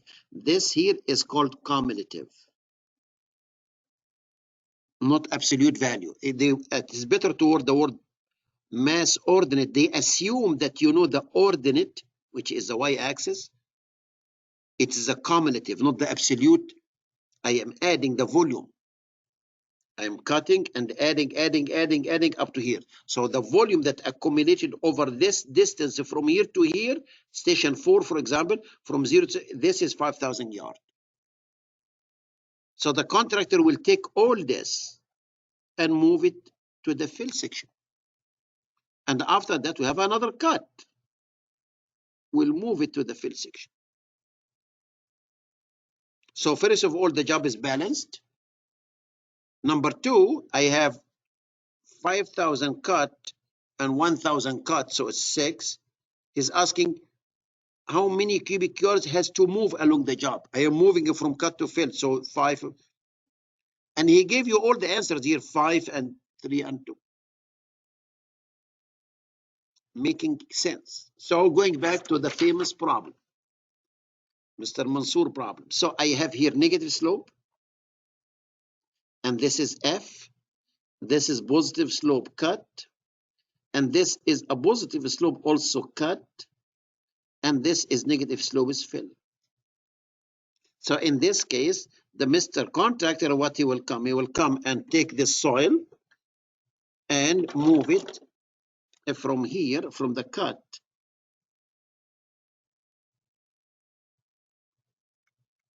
to put it in the fill.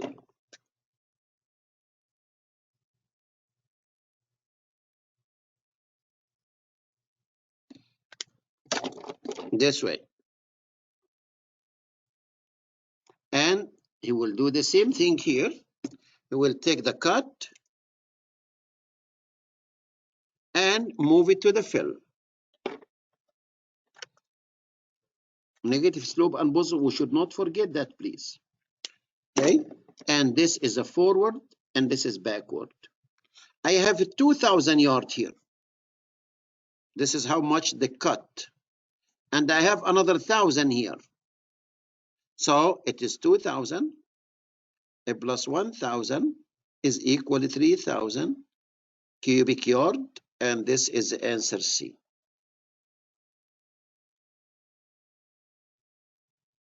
Makes sense.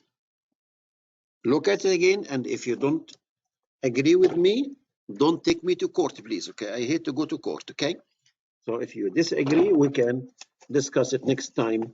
But we need to understand these things. The concept they will come up with during the exam was something completely different. You draw something like this, whatever drawing he gave you, it does not make any difference if I apply the principle that I learned or the discussion that we just finished. In this case, we will be the winner and we will be able to answer all these questions easily without really, because the problem that they will give you on the exam will be completely different. Completely different from whatever you see in my books or other books available in the market. They come up with, I have all the books available in the market. I can name them if you want. over these 30 years I've been doing this. I am familiar with every single book to the best of my knowledge. Let me put it this way: unless somebody came up with a book last night or last month, I'm not aware of it. I'm just to the best of my knowledge, starting from Lindbergh PPI way back in 1990 something. I was preparing books for him, Mr. Lindbergh. I wrote 5 chapters for him in the Serum book. He sold the company, as you know, to Kaplan 2 years ago. So anyhow, it doesn't matter how many books do you have. This is not the criteria to pass. It doesn't matter. Okay, how expensive are they? It doesn't matter. What is really matter is, do you really understand the concept and apply the concept correctly, because they are going to come with something. Okay, makes sense. Good. I'm glad that everybody is awake and everybody is not thinking about the stock market, what the stock market will do. Let me include this. I will send it to you. So this here, this, instead of asking you, he will give you this. Okay, is this balance job? How many moved? Okay, how many cut? How many fill? What is many questions could be asked. What is, he can give you stations instead of just giving the entire job. He can ask you for a specific station or stations. So please pay attention. Positive slope, negative slope, all these things are really useful, and I will do my best to make it easy for you.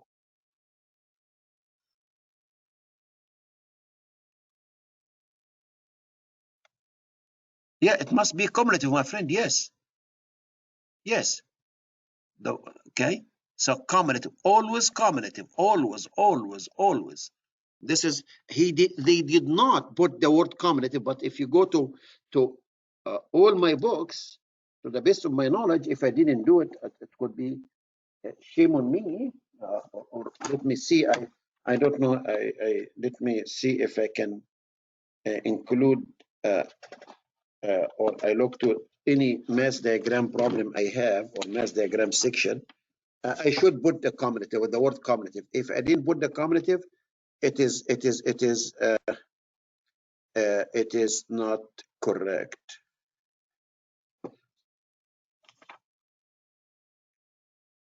Yeah, for example, here it is, a mass diagram.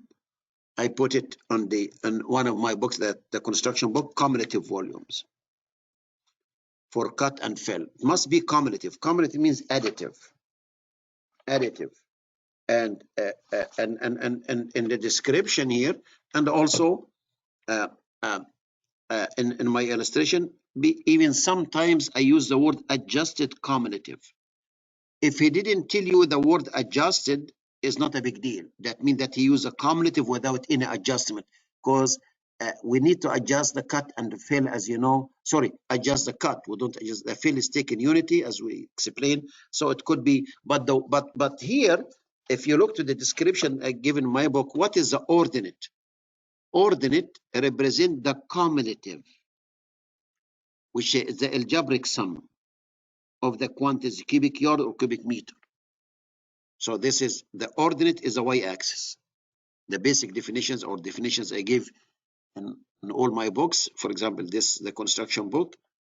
So it is, the ordinate represents the cumulative. Cumulative means algebraic sum. Additive is not the absolute volume between two consecutive stations. No, I am adding. Here, I am cutting between station 0 and the station 1. How many cubic yards? I got this. And between 1 and 2, add, cumulative. The word cumulative is which is additive, not the absolute volume. This is a common mistake that we can do easily, and this is why probably some of you didn't get it right, because, and also it tried to see the correlation between these two.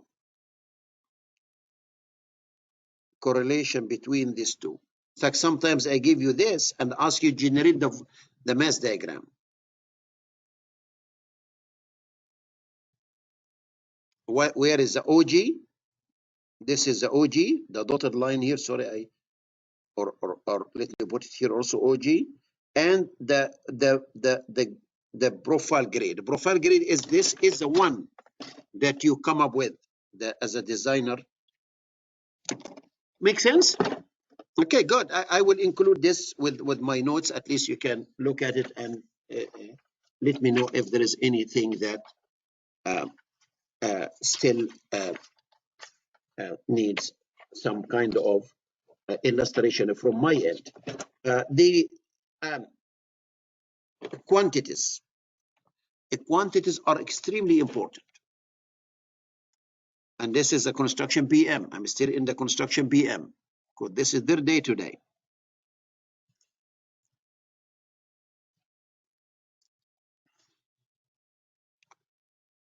A quantity takeoff. 3 or 4 or 5 problems in the afternoon. We should know how to calculate quantities, either number of plywood, number of bricks, cubic yards, name it. Any quantity that will be a part of the construction process, you might be asked about it. And we have to master that, because I in the afternoon, at least 2 or 3 or 4 problems you will see. And we should understand a diagram like this. A reinforcement for a given retaining wall or a wall, whatever the footing or name it, any kind of structure element they will give you. So he said that the reinforcing steel quantic off has been completed for a 30 feet long wall footing with the cross section shown. You have been asked to check the work. The total weight of the reinforcing bound. So he said that somebody prepared this. You gave it to me, and Mr. Mansour prepared it for you. You need to check my work. All the quantities, by the way, and I'm sure that you do this in your workplace, even with computers and the very sophisticated software available nowadays. I always check with my engineers and my staff. We need to do hand calculations. Hand calculations. Very, very important to do hand calculations, okay? Not necessarily for every single quantity. Normally we select the critical quantities, the large numbers, to see if maybe there's a bust in the quantity or the volume computations, concrete, asphalt, because computers, they follow whatever we give them. And the famous statement, all of you know, garbage in, garbage out. If I did a mistake and I enter something wrong, the computer will give me exactly what I entered, what the results of my entry.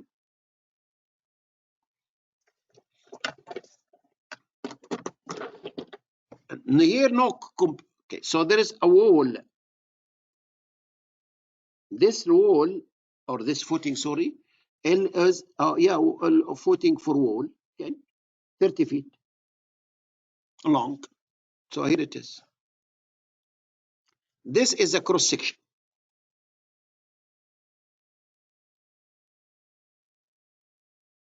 And he gave you 1, 2, 3, 4.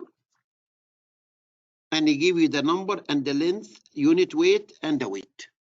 And he's asking, is this the right weight or not?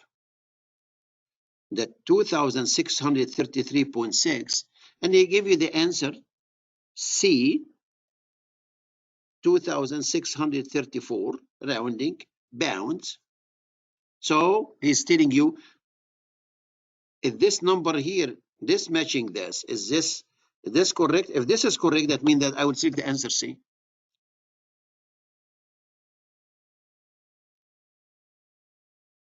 So a quantitative to check. This is what we need to check. Check the number, the length, the unit weight, and the total weight. This is a bound per linear foot. If you multiply the number by the length by this, is supposed to get this. So the weight here is the product of the number, the length, and the unit weight. This is number 6. Number 6 is given here is 1502. This is given, by the way. This is given. This is, by the way, it is ASTM. Okay. Standard for the reinforcing rebars.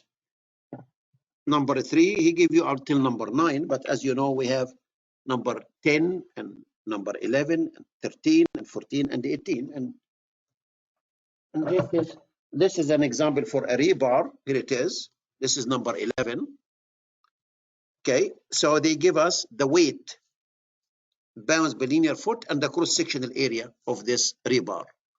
Every book has it, including my book. It does have the entire table. Okay, and this table is everywhere. So there is nothing, you don't have to memorize it. From number 3 to number 8 is 1/8 of an inch increment, but after that is not 1/8 of an inch increment anymore. So this table is available almost everywhere. Okay, including my book. Here it is. Number 3, number 4, all the way to number 18. The diameter, but I put from number 3 to number 8, I try to put it in 1/8 of an inch increment to just to, and the cross-sectional area, which is pi d square over 4, and the weight, how many pounds per linear foot? Every 1 linear foot of this rebar, how much it weighs. So if you have this number 11, for example, which is a sample of what I was in the bridge design, number 11. So if you cut 1 foot of this how much it weighs. So this is given from the ASTM standard table, but they stop at number 9. So this is correct.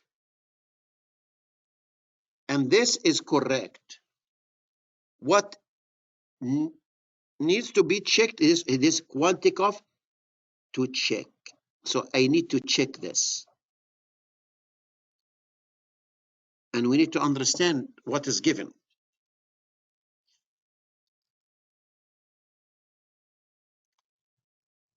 So first of all, when I check something, number 1, the easy one is check the math. Multiply this, assuming these numbers are correct. I don't know yet. But for example, this number 6, it is 1.502. Yes, here it is. That's correct. So I will say this is correct. Number 4 is here. It is 0.668. He could be copied wrong, by the way. I copy this wrong from, this is a correct table. Okay, so it's okay. And number 7 is here. It is 2.0. So here it is. And finally, number 4, it is the same. So as far as the weight pounds per linear foot, this column is correct, is matching the standards.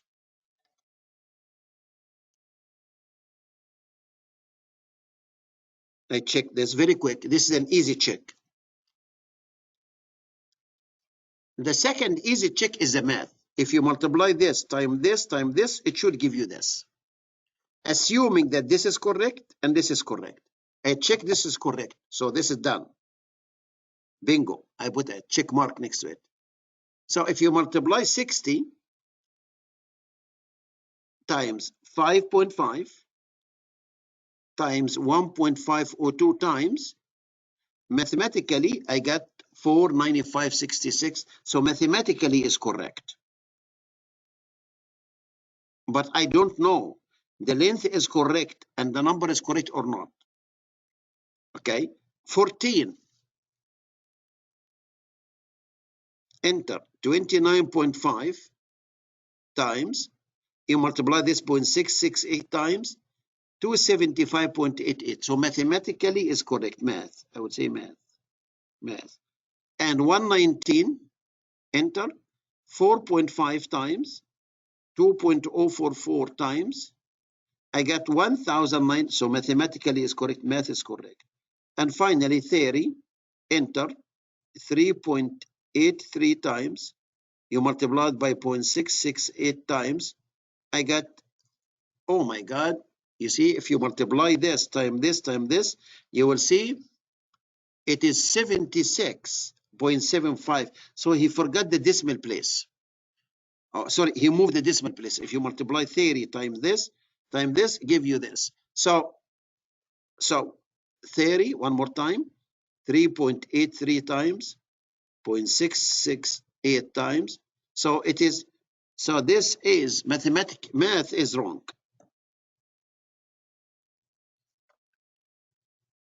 So at least there is one math error here. The decimal, okay, it's supposed to be 76.7, but the decimal has been moved. But we don't know if these are correct or these are correct.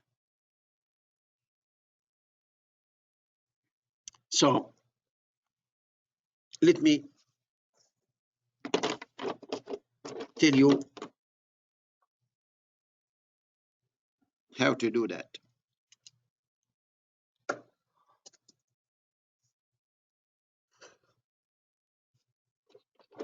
Reinforcement, which is the rebars,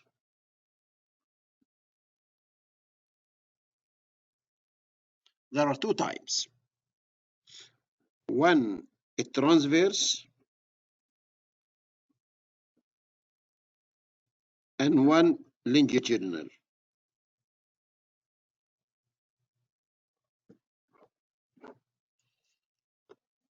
So when you are given a cross section like this footing, here it is a footing, and I'm going to build a wall here.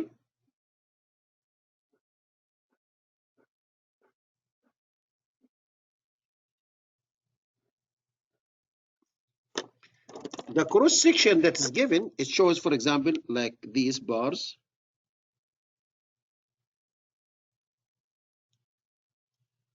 These bars are longitudinal bars, are running this way.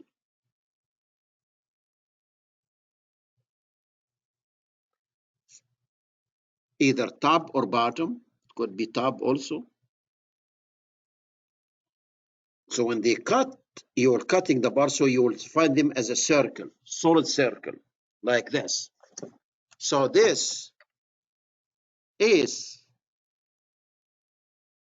he said that number 7, sorry, 7, number 4, top and bottom. I have 1, 2, 3, 4, 5, 6, 7 bars.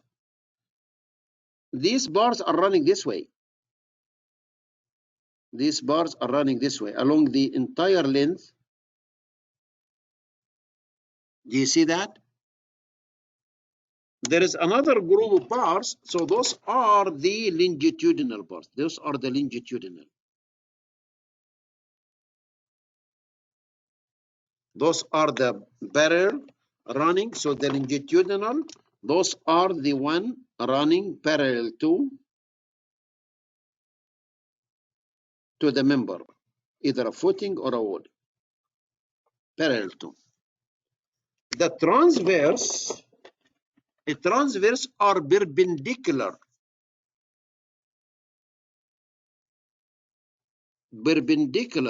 to the member.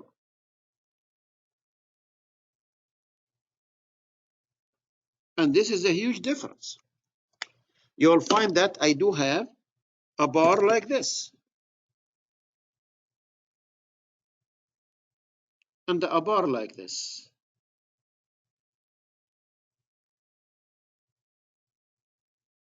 Or a bar like this.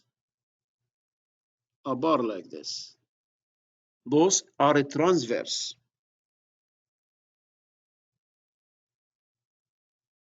And they are repeated again and again based on the spacing. I could have one here and one here and so on. Longitudinal bars are so easy to calculate. Longitudinal bars because they are parallel to the member.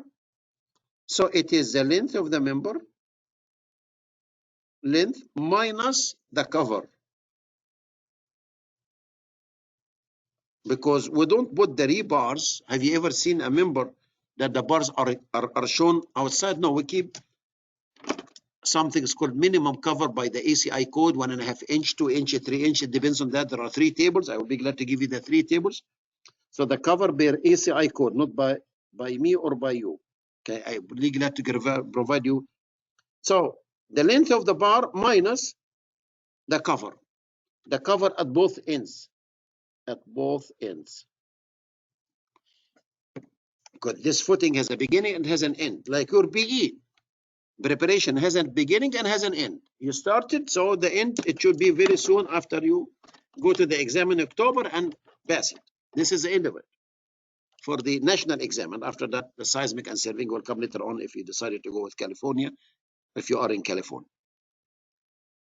So here, if you look to this, he told you that it is a 3 inch minimum cover. So the number 4 longitudinal, here it is longitudinal.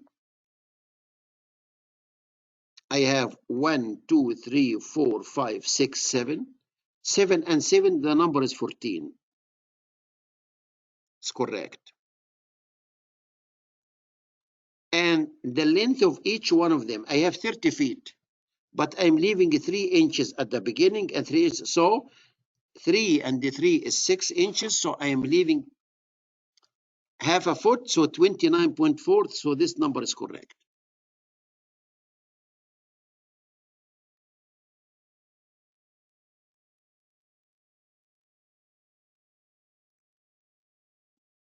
So the longitudinal bars are so easy. They are parallel, and I am leaving the cover at the beginning and at the end, or the 3 feet from each end. The one is really needs calculations, it transverse bow, transverse. And the transverse, I will answer you, my friend. Just give me a chance and I will.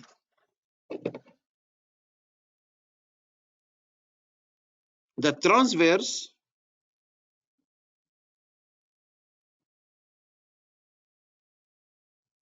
there is one equation I'm providing in my books.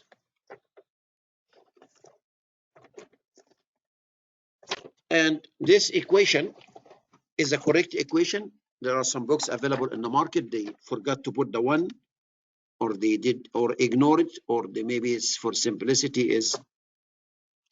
But the correct equation, I have it in my books, that transverse, number of transverse rebars is equal to the linear dimension of the member minus the concrete clearance at both ends, which is the cover, divided by the spacing plus 1. Don't forget the 1.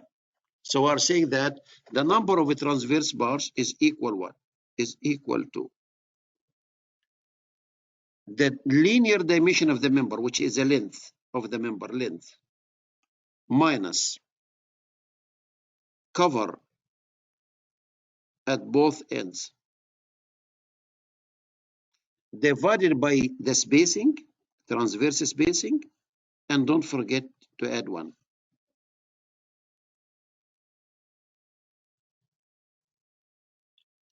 This is the number of the rebars.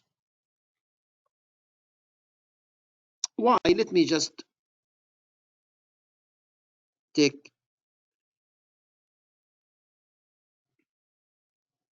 let's see if I can draw it in 3D.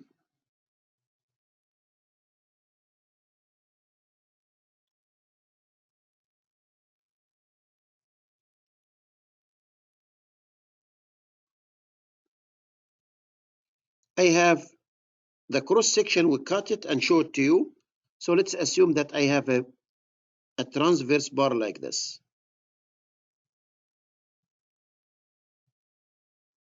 Only one transverse bar.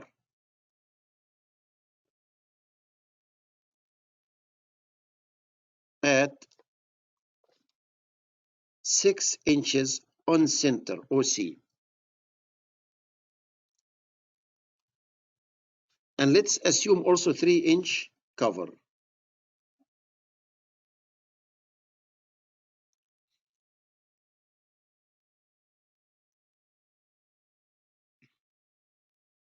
So I will leave it 3 inches and they put the first one. And after that, I will put another one. Let me make it a little bit visible to you. Here it is.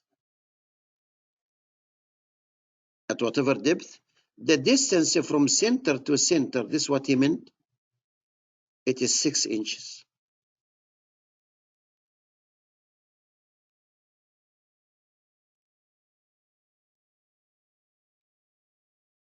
And again, I will put another one, and so on. So the transverse bars, I will take the total length of the member, L. I will subtract the cover at the beginning and at the end, because these bars, it should be covered by the whatever cover is. Why we put cover, by the way? Cover to protect the rebars from, number one, from corrosion, from fire. Okay. In case of fire, so they will, in case of fire, not to protect them, in case of fire, yes, protect them from fire, so they will not yield, give a chance to everybody to run away in case of fire, to prevent corrosion or the environmental conditions around it. So this equation is important equation. So if I go back again to this, you will find that number 6, transverse, which is this one here, transverse number 6 in 6 inches, top and bottom. So I have, this is 6 feet. I will leave it 3 inches here and 3 inches here. So what is left is 5.5. So this is correct. But as far as the number, this number here is correct or not, I will see. I have 30 feet minus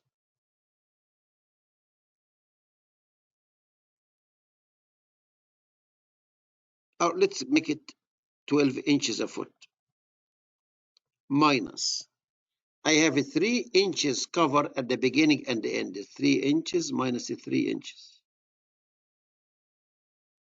divided by, what is the spacing for the number 6? He said that it is at 6 inch. At 6 inch mean that divided by 6 inches on center, a plus 1. But since I have 2 layers, one top and bottom, so multiplied by 2. If you calculate that and you end it with 60, that means that this number is correct. If not, that means that this number is not correct. So let me calculate the transverse here. So it is 30 feet, enter, 12. I subtract 6 inches minus, and I will divide by 6 and add 1. So this is equal 60 times 2 is 120. So this number is not correct. So number 6 here, the top and the bottom. Okay. Do it again one more time. 30, 12 times 6 minus 6 inch on center. I added 1 and multiplied by 2. That this number is supposed to be 120. This is the first mistake I found. So in this case, I will correct this immediately. So 120, which will give you double, 5.5 times, the length is correct, times 1.502 times. So this is going to give me, it is 991.32 pounds. So it is 120, enter, and 5.5 times, 1.502 times, bingo.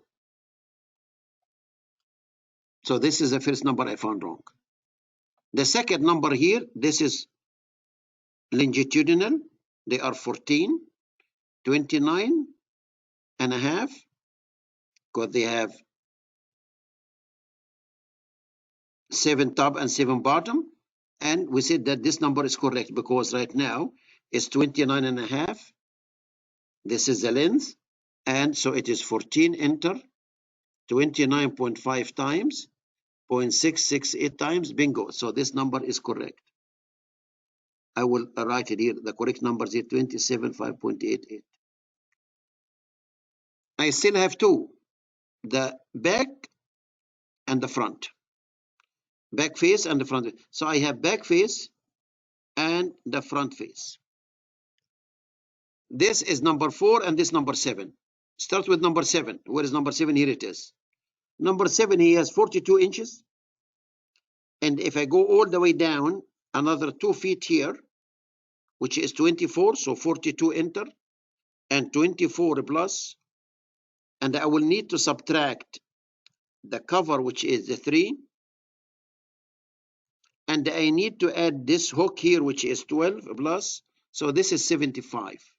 So the length for this one here, divided by 12, so this length is wrong for number 7. Let me do it again. I took 42. I add the entire depth, which is 24. So 42, 24 plus will put me at the bottom here. But I need to subtract the 3 inches, 3 minus. And don't forget the hook, which is, he said 12 here. This 75 inches divided by 12. This will give me 6.25.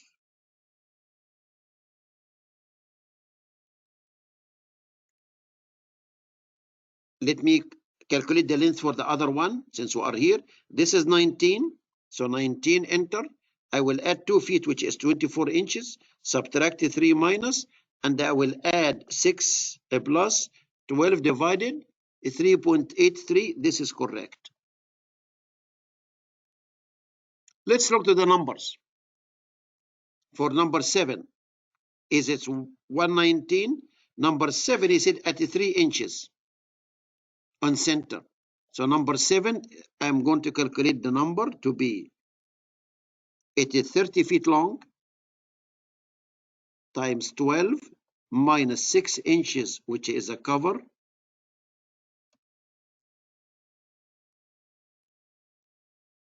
divided by the spacing, which is 3 inches,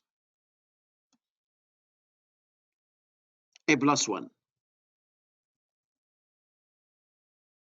So this is the equation.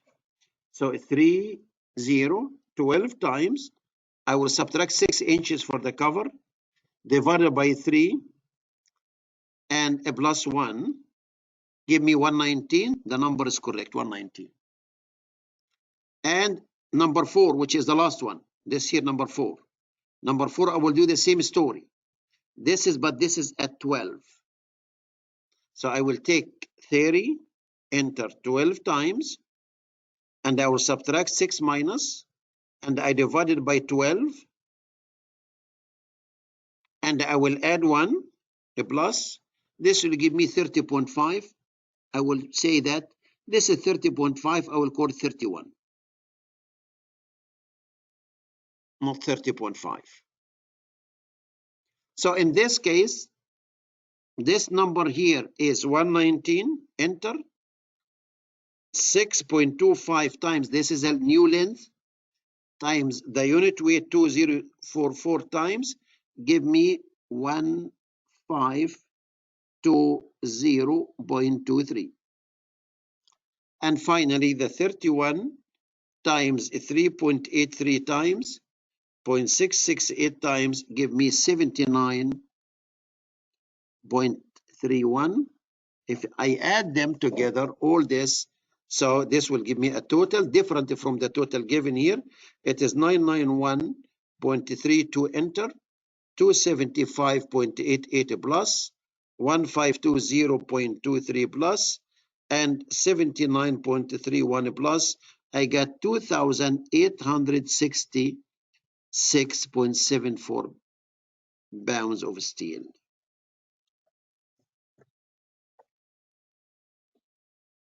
So is not the number that he mentioned here.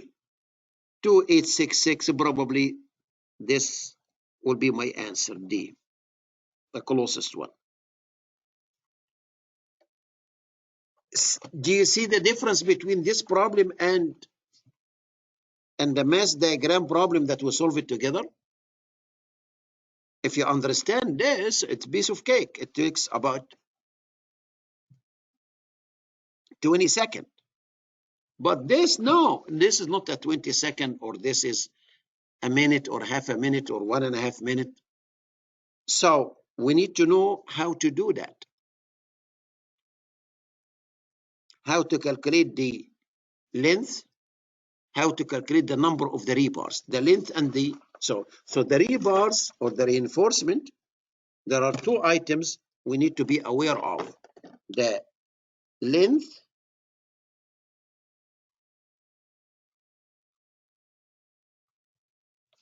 and number, and the third one, which is the unit weight, which is given to you in the ACI or the ASTM. So the unit weight, this is an easy one.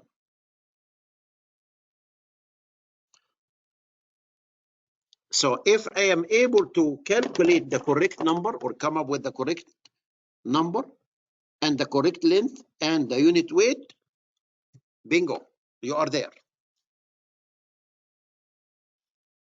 Remember, there are two types of reinforcement and you should differentiate between them: the transverse and the longitudinal. Longitudinal rebars, those are the parallel bars to the member, and the length is very easy and the number is very easy. The transverse is the one perpendicular to the member, and you have to spend some time to get the right length and the right number. And obviously the unit weight is already given to you. Piece of cake. So you have to be selective when you go to the exam and look to these problems here and see what is the preferred problem to do it. Okay, I will make a copy of this and send it to you also for those who have. So I will stop here. I will see you again next. I don't know.